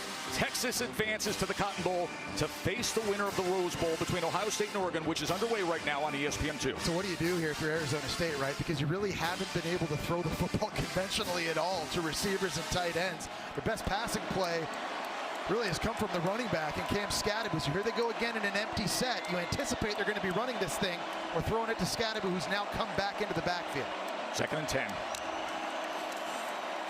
They're going to run Scadaboo, who can only get to the 10-yard line. Here comes your third down, Jesse. You know, and I know we've talked about this ad nauseum these last 2 games, but not having their go-to receiver, Jordan Tyson, in situations like this, critical. A future first-round pick, a guy that you know can win one-on-one and make a play. With the game on a line and a chance to go to the semifinal, that's Tyson right there. Which of these other receivers can step up? We've seen Malik McClain and Troy O'Meary, both 6'4", both lined up at the bottom of the screen right now. Can someone make a play? Third and 8. Levitt. That ball's intercepted. It is intercepted. Makuba seals it. Hook 'em horns. They're headed home to Texas to play in the Cotton Bowl. Texas advances. Makuba seals it.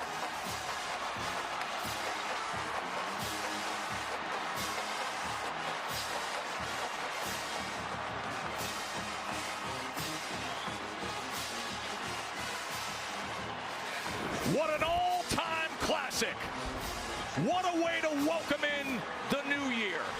And what a great celebration of 2 outstanding teams and players who gave everything they had.